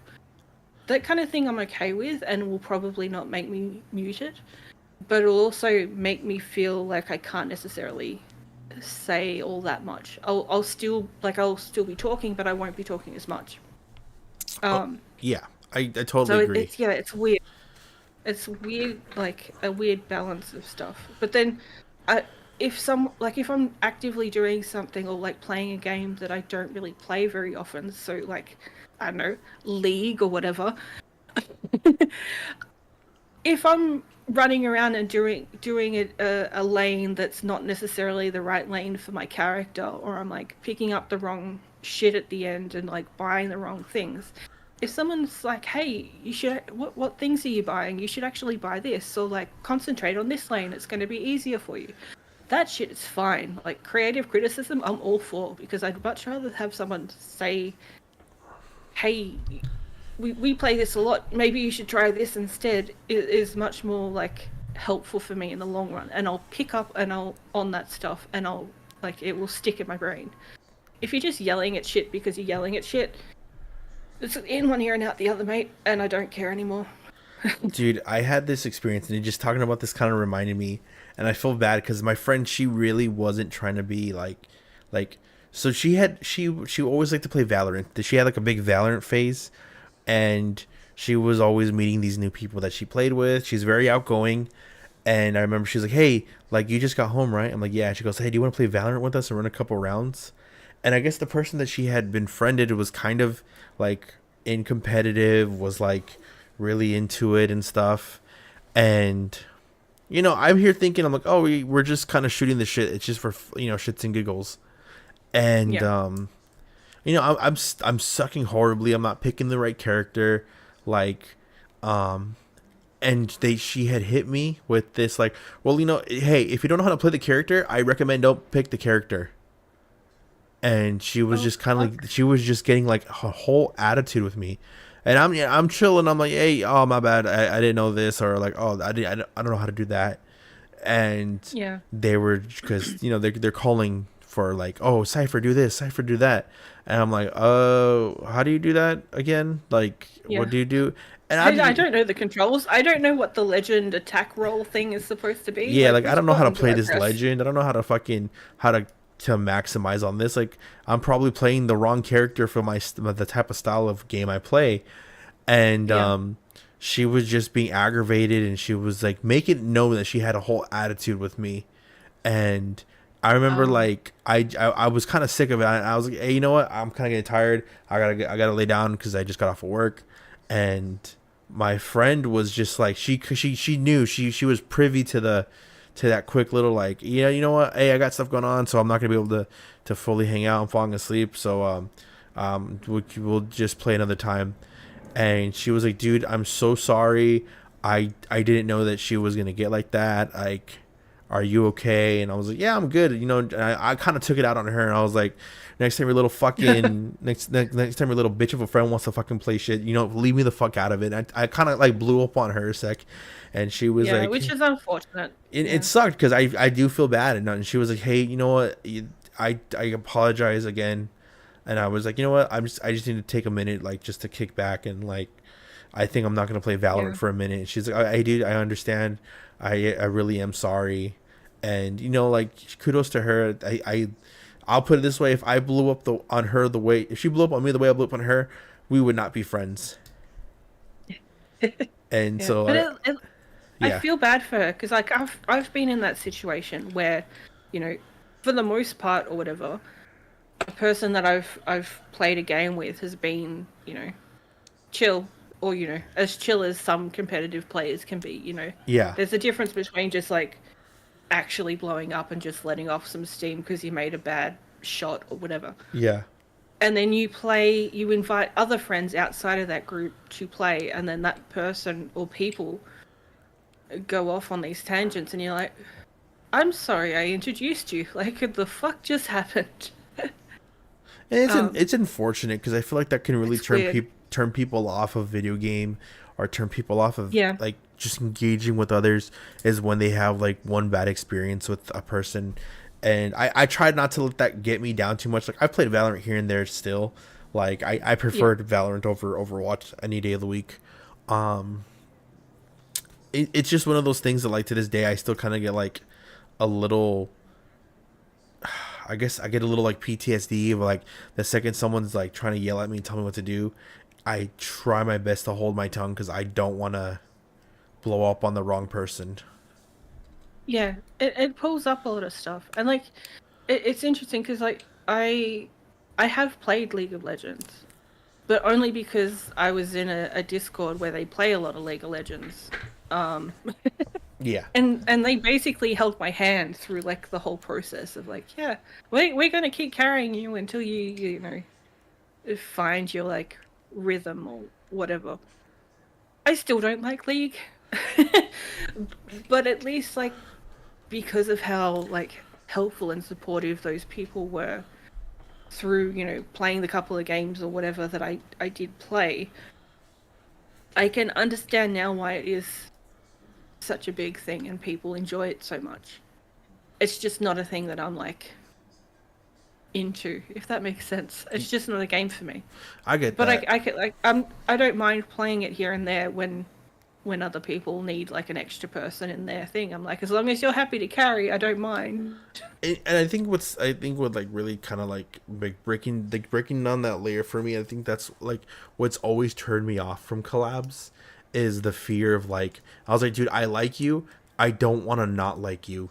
So like I've like even like recently I've just started playing DBD, and like I had already been told stories like, oh, the DBD community is so fucking toxic. It's a huge community, and you can get really great people or really toxic people. Yeah, so like I don't participate in stuff, and I know a lot of people are like, hey, we're playing DBD, do you want to join? And I'm always so scared to just go like, oh, you know what, yeah, I'll play a round with you guys, because I don't want to just run into a person that's just like fucking like, what are you doing? Like, I need healing, I need this, where are you? Like, bro, I just saved you and you got downed again. Like, what the fuck is wrong with it? Like, dude, I don't want to hear that. Trust me, I don't want to. Don't talk to me like that, because you don't want to fucking hear the way I can talk to you. Like, I thought we're just fucking playing a fun rigmarole of a game. I don't need anything crazy. Like, even with Fortnite collabs I've done, like, I do like the fun of like just going in there and just having fun first, and if we die, we die, if we don't, we don't. I've had somebody rage quit in a collab. In a Phasmo collab. You had a Phasmo collab where they rage quit too? No, I was asking, like, why would you rage quit Phasmo? Unless you get scared, like, why? They just, because they kept dying first, which was, like... Welcome to my life, bitch. Yeah, and it was unfortunate, and this person blamed me, and I don't know why they blamed me, because we were very much, like... It's technically equally footing, and then they're like, you know what, I don't want to play Phasmo right now, I'm fucking done with it, and you know what, I'm just gonna get off the stream. And I was like, oh, my bad, like, I didn't mean to, like, totally, like, take you off the game, like. And yeah, that's weird.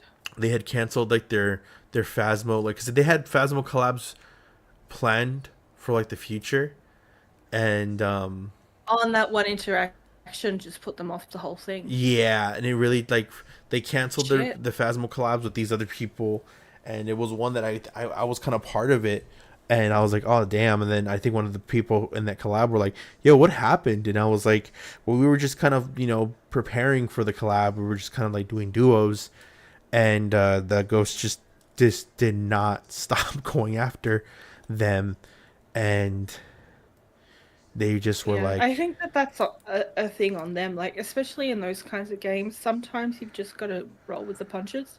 yeah, And some people aren't able to do that.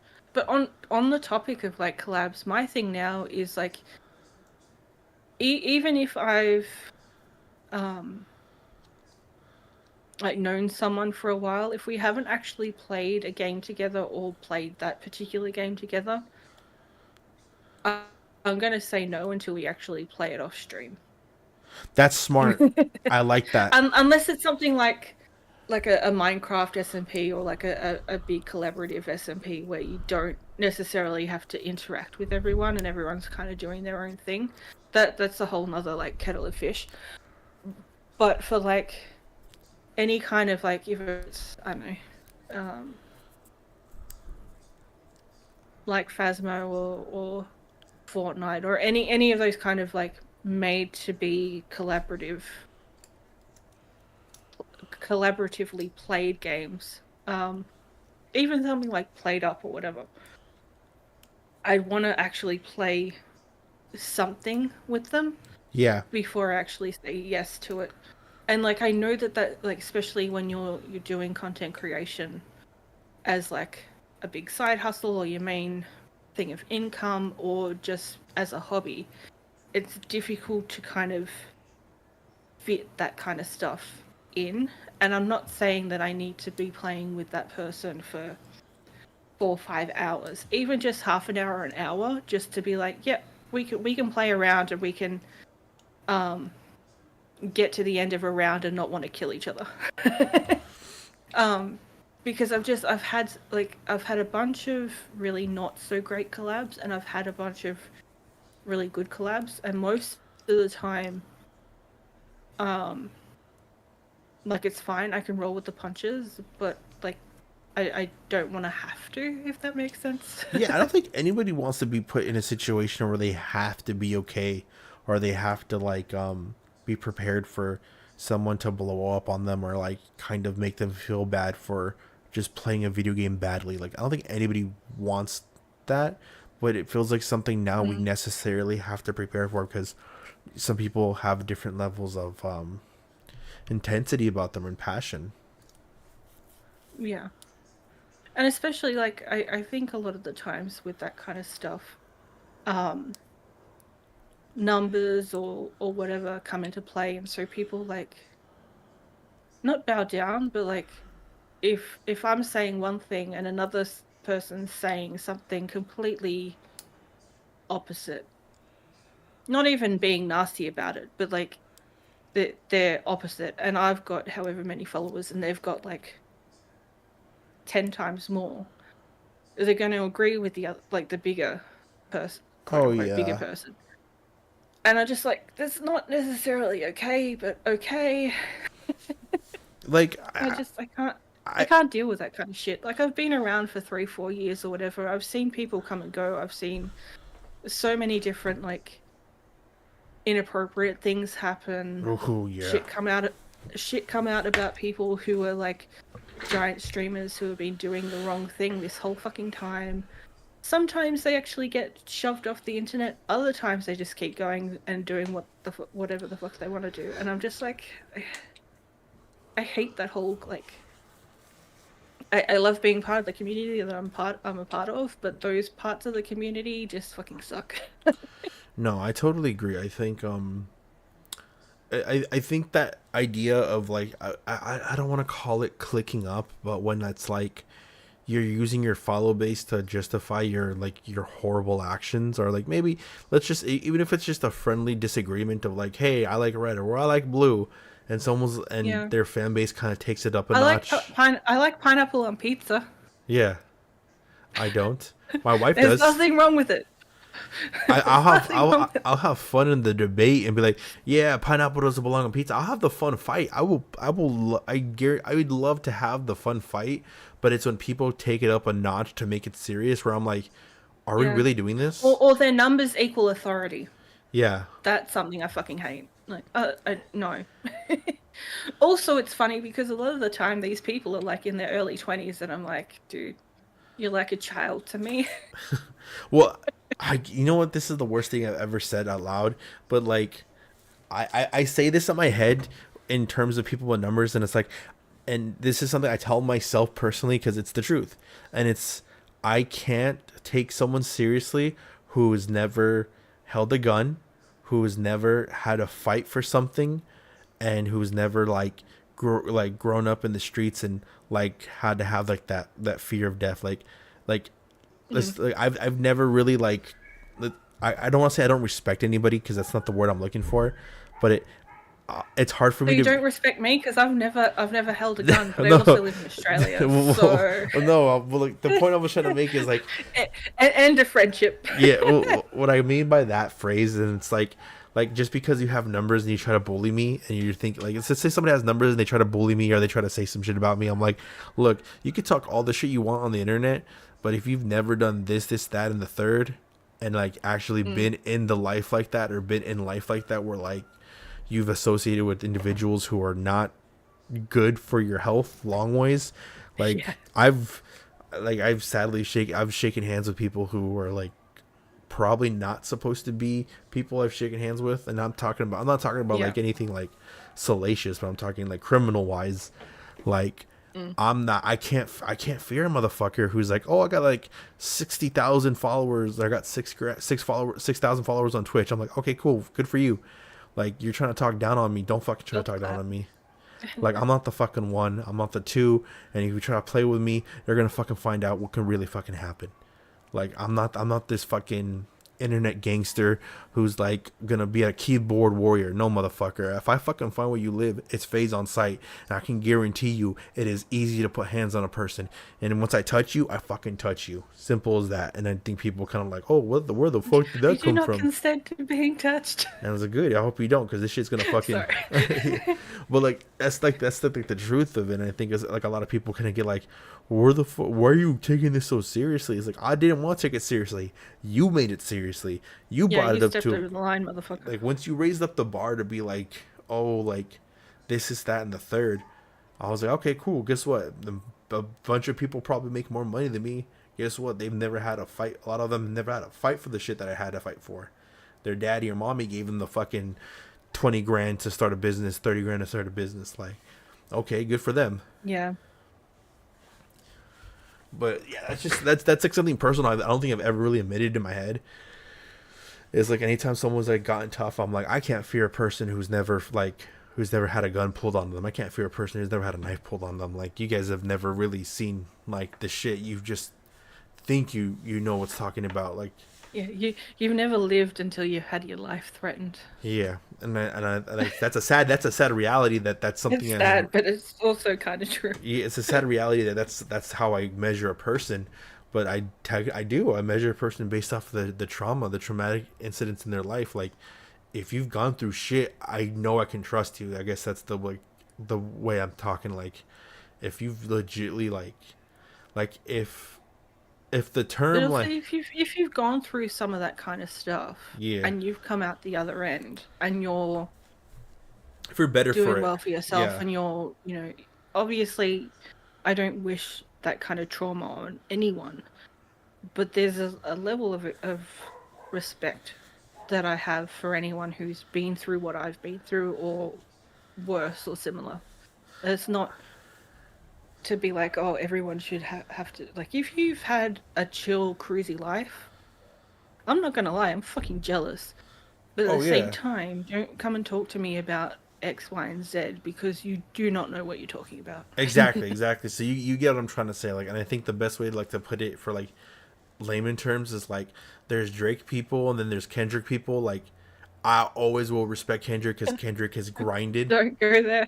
While Drake is just kind of coasted. Like, I'm never gonna put dirt on Drake's name, because I'm like, for what it is, he definitely has something. He makes music. He's been on the charts for like this many time. He's had songs that I've fucked with a lot, but like, Kendrick has always had the respect of like the streets of Kendrick's the goat. Yeah, he's the GOAT. He's had the respect of the city for a reason. Like, everyone. I don't even really follow that kind of music, and Yeah. I'm just like, yeah, he's great. Like, it's just genuine. Like, when I can tell someone's genuinely who they say they're authentically themselves, other than trying to portray like an image. That's how I judge people. Like, authentic people always do them.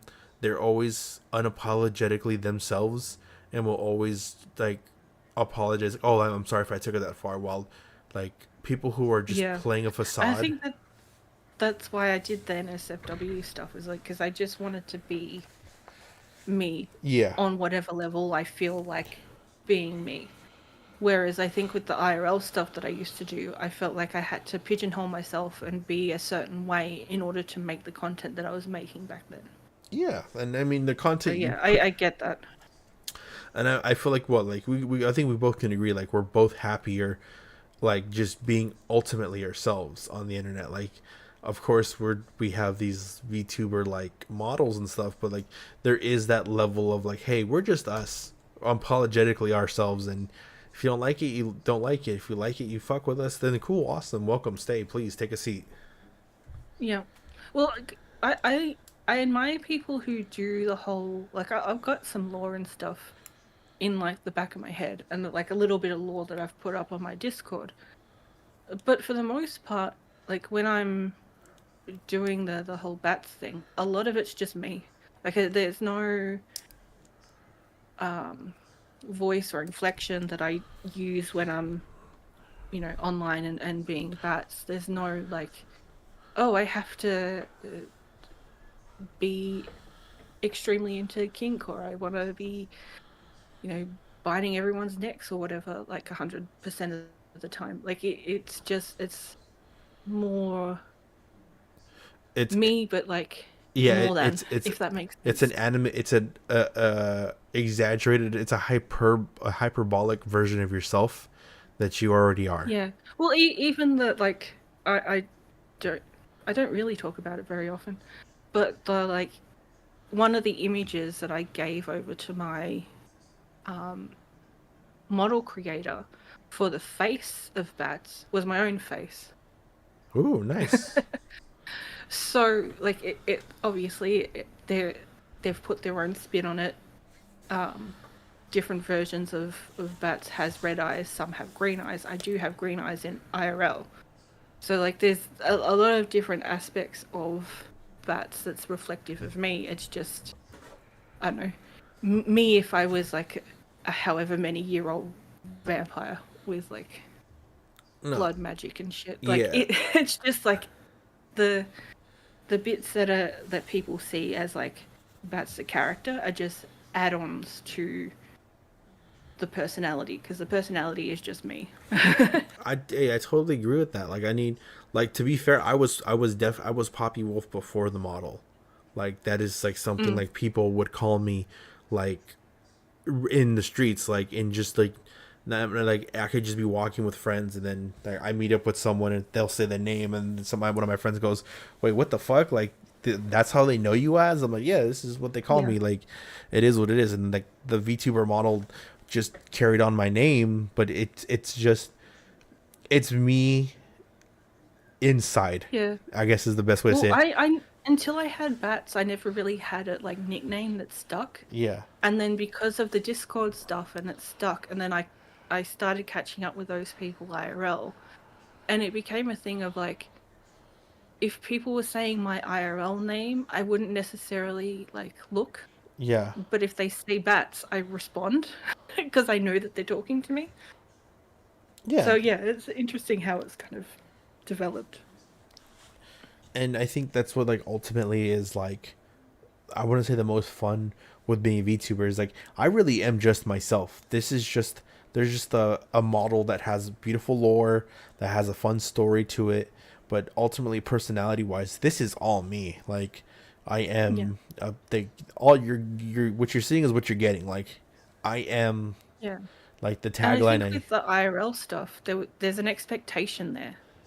Yeah. Whether you put it on yourself or not, like, or whether it's people like, and even with my Batz stuff, there's occasionally I'll get new followers or whatever, and they've only seen the lewd stuff or the kink stuff. They've only seen the disability stuff, or they've only seen the gaming stuff, whatever it is. Yeah. And then I'll be posting stuff that's in other categories because I'm a full human being. And they'll be like, "Oh, what's this? Oh, you're being really lewd. What's this about? Oh, you're doing this thing. What's this about?" I'm like, "You're obviously new. You're obviously Stay if you want." Like I literally say that to people in comments. They're like, "Oh, what's this about?" I'm like, "You obviously new." Yeah. Pats on head. Like, move along. I think a lot of people will like often are like, dude, you're like very open with yourself, and I was like, yes, I'll tell everybody anything. Like, I can tell, like, people are like, dude, you have like the weirdest stories, and I'm like, they're weird because they're stories that probably have happened to many people before. They're just either too ashamed to say something, or they're just conditioned not to, like, speak out there or whatever, like the first thought comes to their mind. I am not conditioned that way. 100%. And like I've been in therapy since like 2017 now. Like, I've been working on my shit for a long time. I'm not gonna hide myself to make other people feel comfortable. I'll say what I need to say. Exactly. And I think a lot of people like gravitate towards that, or like, I think in some ways idolize that because, like, oh, I would never say that. Or how do you have the confidence to say that? I'm like, I don't fucking have any confidence. I just don't give a shit. I just don't care what the repercussions are. Whatever happens, I just don't happens. care anymore. I'm in my 30s. I don't give a shit. I wasted away my like teenage years and 20s worrying so much about what everyone thought that I just didn't do shit and didn't do a lot of the shit that I wanted to do. Now, like, I still overthink things. I still worry about stuff, but for the most part, I don't let that hold me back. I just do what I want to do because it's my life. Exactly, and I think that's like the ultimate takeaway. You can only live for yourself. That truly is the ultimate takeaway. Is like, live for yourself, have your fun, and understand like the world. Everyone else is do you fuck. Yeah, like everyone else is gonna do themselves. Pause. Everyone else is gonna do their nature. Like, do your nature. Like, just have fun with who you are. Don't take yourself too seriously, or else you're gonna have a bad time. And don't be too nonchalant, because then you're probably gonna walk over people that are just gonna take that as offense. Yeah, that's why I really like Aurora. I don't know if you know. She's I think she's Norwegian. She's a singer. Has been around for years now. Mm-hmm. But she's very neurodivergent coded. And like some of the stuff that she says in like interviews or whatever is just so like left of field. But at the same time, half of it is like left of field and like, what are you tripping on, bitch? And then the other half is like prolific. Like, you need to be doing TED Talks type shit. Oh, dude, I fucking feel that. Have you ever heard of the comedian Ricky Glassman? Don't think so. He is, I believe he's Jewish. I'm not positive, but he's a comedian. He is autistic.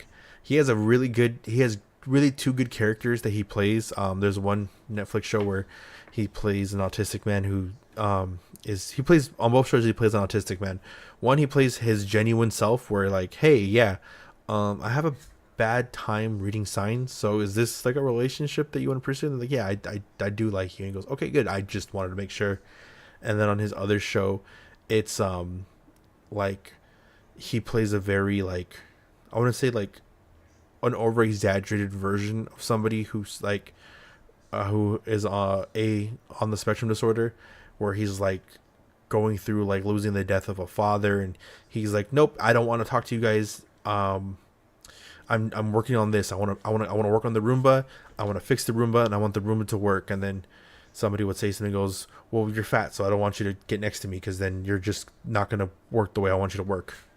Like, they're really interesting shows, but his comedy is him finding out. He goes, I finally understood why when I would ask kids to hang out and they would give me the excuse, we can't hang out because our mom said so.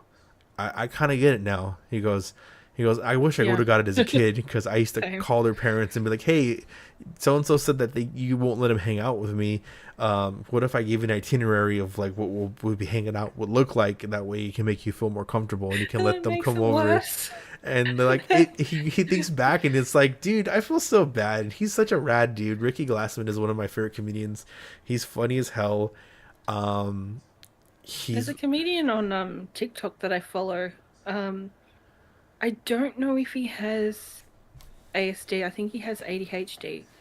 But like when or maybe it is ASD. I can't remember. But a lot of his stuff is around dealing with his neurodivergence and all that kind of stuff. And being up on stage gives him like severe anxiety or whatever. So he's up on stage and like shaking and everything like that. But he really enjoys it because it's a way to get all that kind of stuff out. Is it the one who doesn't look at the audience? He just looks like at the wall. I think so. He's always wearing a hat. And then people ask him, he goes like, I'm not ignoring you guys. Cool shirts and stuff. Yeah, like he says, I can't look at you right now. Yeah. Yeah, because he gets like the stage fright and stuff. I love him. He still wants to like be a part of it. And then he'll get like heckled being like, oh, but why they'll make a comment about him shaking and he's like, yeah, when I'm not on fucking stage, I'm not shaking. This is a stim because you're all looking at me. I think when I'm off stage and I'm not here, I don't stim as much. I like when great. I like when he looks at the wall and he's like, I'm not ignoring you guys, I swear. I'm just looking at the wall. And he goes, I'm not ignoring you, but I am ignoring you because if I don't ignore you or I don't look at you, then I don't have to worry about what's going on. It's like, yeah, I get that. I love when he's like, yeah, I'm autistic. They used to call it Asperger's. I think they realized the name wasn't gonna fit. And he goes, I think a lot of comedians are undiagnosed. Like just based off their mannerisms. I also shit. What's her name? Wong? Something Wong? Oh, Ali Wong. Yeah. I like how she just is like ripping into her ex and stuff now. It's like she had to deal with like such bullshit with her ex's parents and stuff. I'm just like, dude, just rake it in, baby. Do you? Funny enough, the first time I ever watched Ali Wong, I was in a college course. It was a psychology class. It was sex and relationships, and it was a cool class. The teacher, she was fucking rad. I remember her name was Miss Shannon, or Professor Shannon. She was cool. She was I forgot what she suffered from, but she was in a wheelchair for like the majority of her life. Yep. And me and my buddy were like the only two guys that were like vocally like participating in the class because we have no fucking chill. But she had put on a special for us, which was Ali Wong's special. She goes like, this is a really good thing to watch, because this is what fucking pregnancy is. Because it was the first special she had when she's pregnant with her kid, and she's like explaining it all, and it kind of breaks. She doesn't give a shit, and she has no she doesn't hold back from the stuff that she's going through, and a lot of it's funny, but it's also relatable. And I think that's why she does so well. I think I feel bad because in that special she talks about how she was like I would never cheat on my husband. Do you know what the amount of time I put in to make him good at eating pussy? Fuck no, I would never let another woman have him. That I've trained that motherfucker. I made that motherfucker a star. Trained him with a clicker. He's not going anywhere. And it just sucks because I think did he cheat on her or something, and that's why they got divorced, I assume.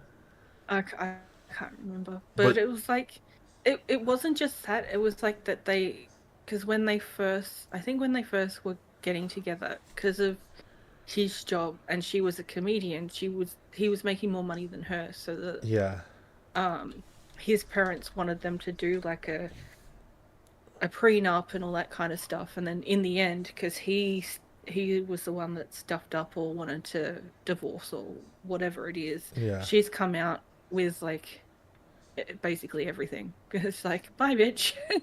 do you. I could give less shit.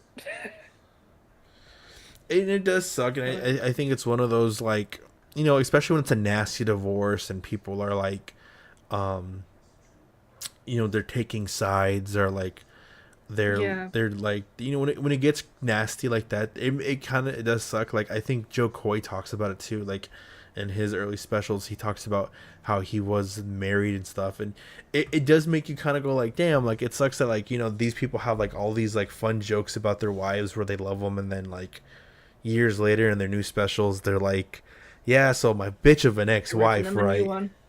And you're like, oh man, like, I remember when you guys were cool. Like, it is disheartening to like hear that stuff, and I think that's why, like, I really like stuff like Tom Segura and Bert Kreischer and all these other guys who are like, their marriages are going strong, because I'm like, you know, like, what did they do? Like it's like, it didn't go good for these people, but like for these guys, they're just killing it together.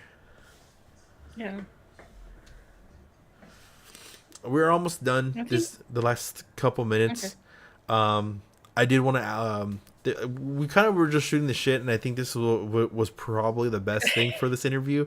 I feel like structure would not have felt as fun of just like talking and rambling. Occasionally, we've like gone over some of the questions that you asked me, but at the same time, like, I think some of them.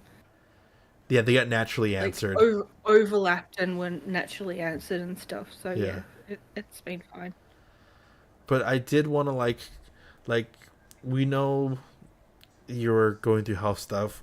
We know that you have some stuff eventually that you're gonna try to come back to. Like, what?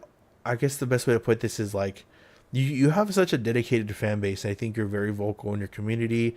Like, you're never not far away. I'm so thankful for the people that are like stuck around. Yeah. Especially this past year when I've not been making shit, and they're like, so when you, because like there's been a number of times where they're like, yeah, I'm gonna come back next week, and then it's like 3 months later. Sorry, guys. Well, I was gonna ask right now, like what do you think? Or I guess I would put it this way, like, what about you do you believe is what's keeping people still here? Because, for example, like, we're still very much friends. We still talk here and there. We always shoot each other funny stuff on TikTok. So we're always constantly communicating. So that's why I'm always like, oh, that's why we're still friends, is because we do communicate here and there. Like, but for your fans who haven't had the chance to like have that interactions with you, like, what do you think is keeping them? Is it just the past content? Is it the community that you've built that allows them to be themselves? Like, what do you think that is that you offer to these people that keep coming? I think it's a mix of both. I think that a lot of it is to do with personality and being upfront and supportive. Like, I won't hold anything back if I think, like, if I see creators or whatever doing certain things or whatever, like, it happened a long time, like, especially early on, that people would like be, oh, you're the drama person or whatever, and I'm like, no, I'm just speaking up against certain things, like people being ignorant with like disability or whatever, or doing the wrong thing when it comes to consent and boundaries within kink, or, you know, people who are underage trying to get into overage discords and stuff. Like, I call people out on their shit, but I also am not one to hide from like, oh, I made a mistake, and like owning that kind of stuff. Like, I'm human. I'm not perfect. I will make mistakes. And I think we're all here to learn. But I also don't think I feel personally like I don't shove shit down people's throats, if that makes sense.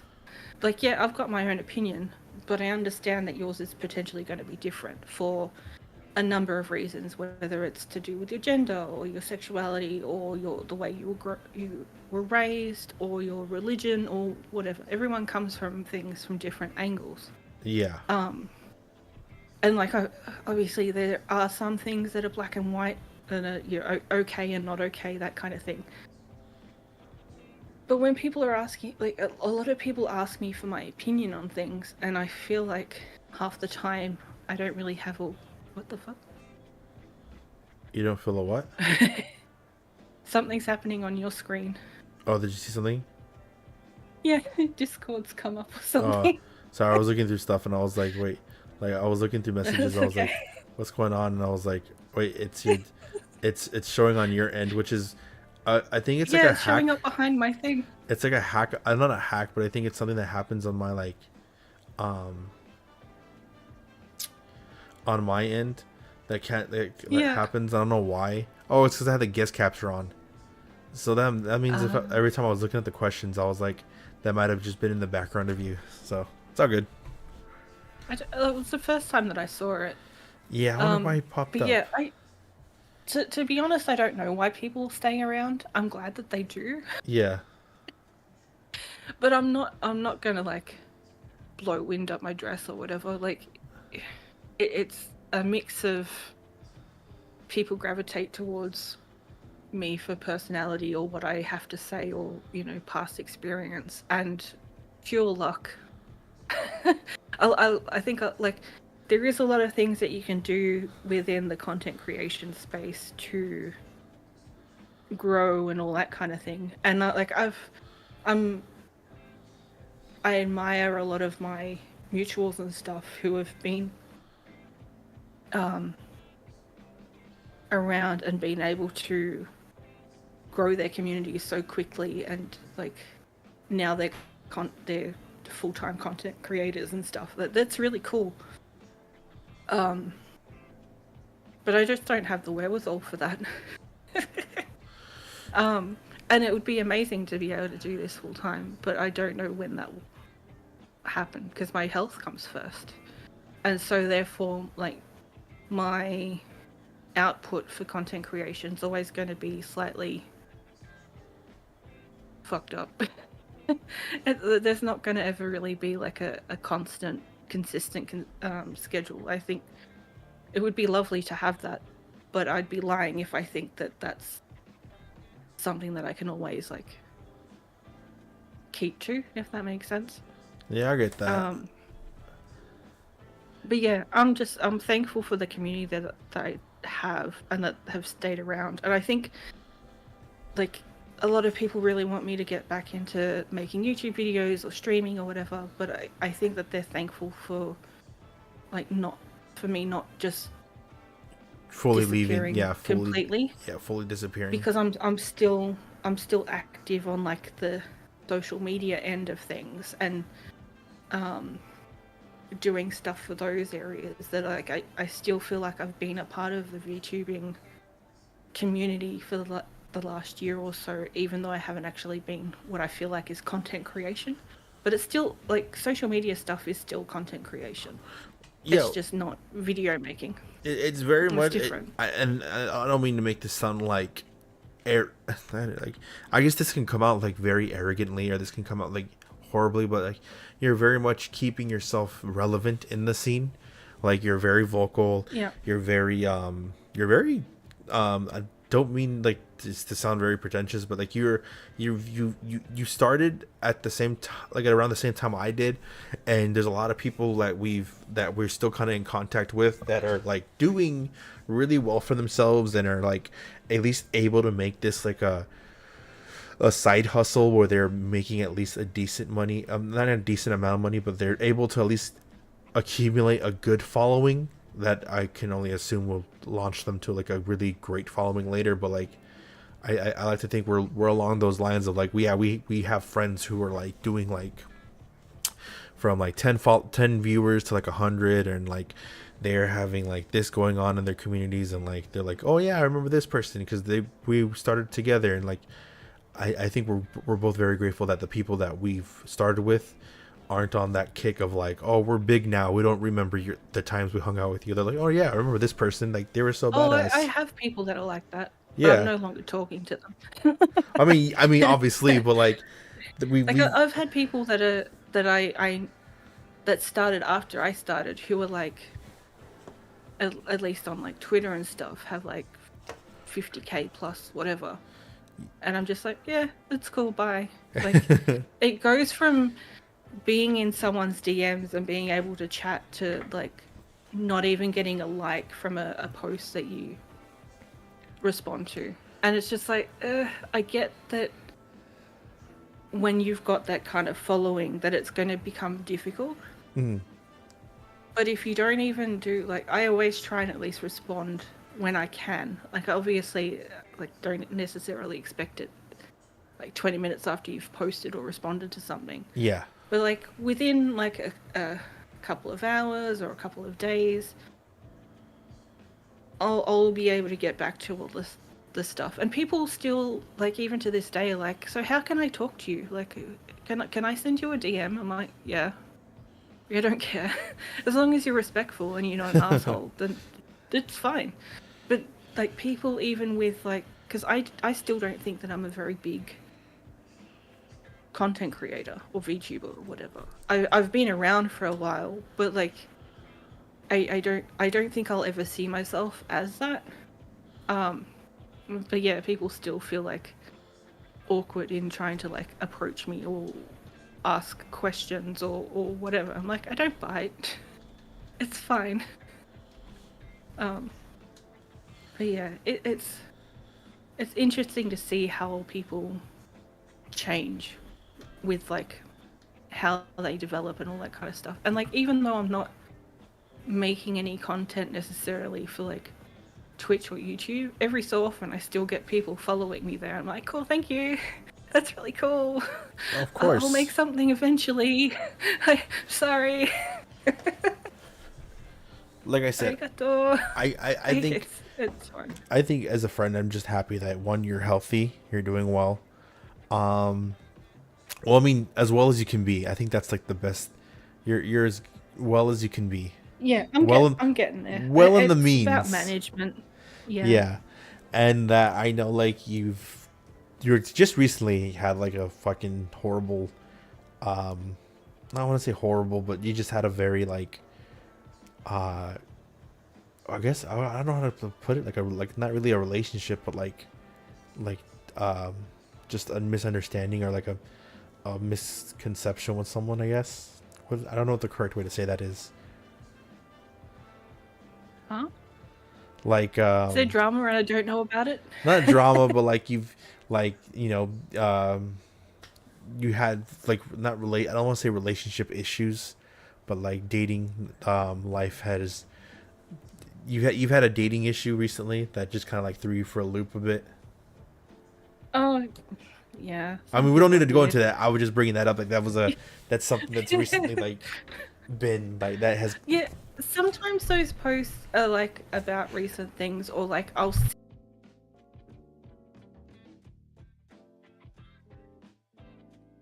situation or whatever that I've come away from and learned something from. Like, because I feel like even if something doesn't work out or you know something bad happens or whatever, there's always something to learn from it. Of and course. especially like with relationships, I find that like if it doesn't work out, there's reasons for that. Yeah.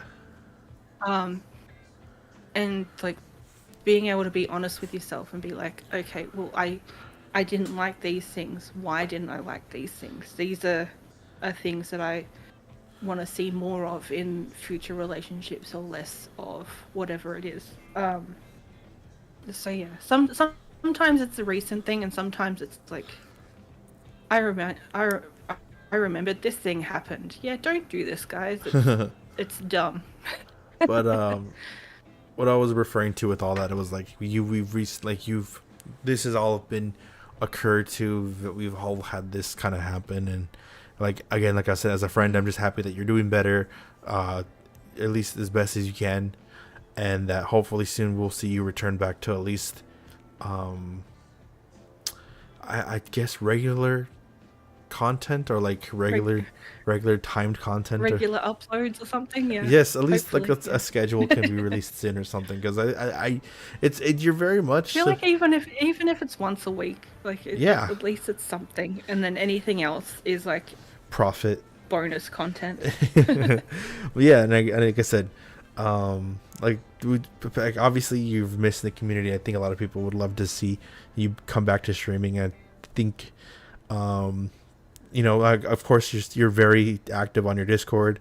You're very active on Twitter. So it's not like nobody can't ever find you, but I think a lot of people just want to come back to, like, you know, seeing you play golf with friends again, or seeing you get scared. They want to see me lose my shit. Yeah, that's really legitly what they do. They want to see if they can get me to a point where I actually scream instead of just swear more. I get it. I understand. But you got to give chat what they want sometimes if they're good. With that being said, we're just about to wrap up right now. I was gonna ask, did you want to? Because I always ask the guests this. Is there anybody currently right now on your follow list that you would want us to raid? You're basically you can lead the raid right here, because we're about to end and give the wrap up.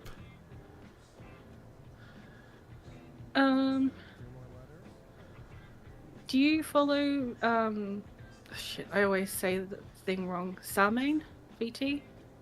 Sarmain? I can't remember how to say it. You could, I should, as I feel like a bad goth slash.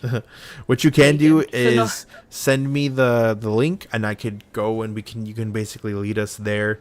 We can all go follow them, and we can all show them some love and respect, and we'll just give them a big message that you sent us there.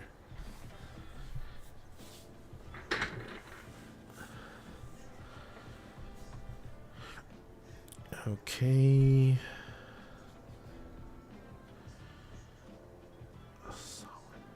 Is it pronounced Salwin? I think so. Sorry, my girlfriend is... Like, I'm also half Irish. Yeah. So, like, I feel bad on, like, so many levels that my brain wants to phonetically say it, but I know that it's incorrect, and then my brain just brain farts, and I can't say it. You're good. Fun fact, like, if I said this wrong, Stony would, like, yell at me, because she's like, it's pronounced Salwin. Like... Yeah. We've been through this. I've got friends that are like that. I'm like, I've been pagan since I was like 16. I still say it wrong. It's not fine, but it's fine. I say it's fine. That's she's like, yeah, the Irish in me won't let that slide. Okay, so we can lead the raid to them. I love their design, by the way. They're fun. I'm here for it. I love horror. They're also VTubers. playing Bloodborne, which is one of my favorite games of all time. So you know. The good old PS2. Oh, is it PS2? No, it was PS3. PS3. It was PS3, and they still haven't released a fucking update for, like, Steam. Oh yeah, they need to get on that. I would play the shit out of that. That would be the only thing that I played.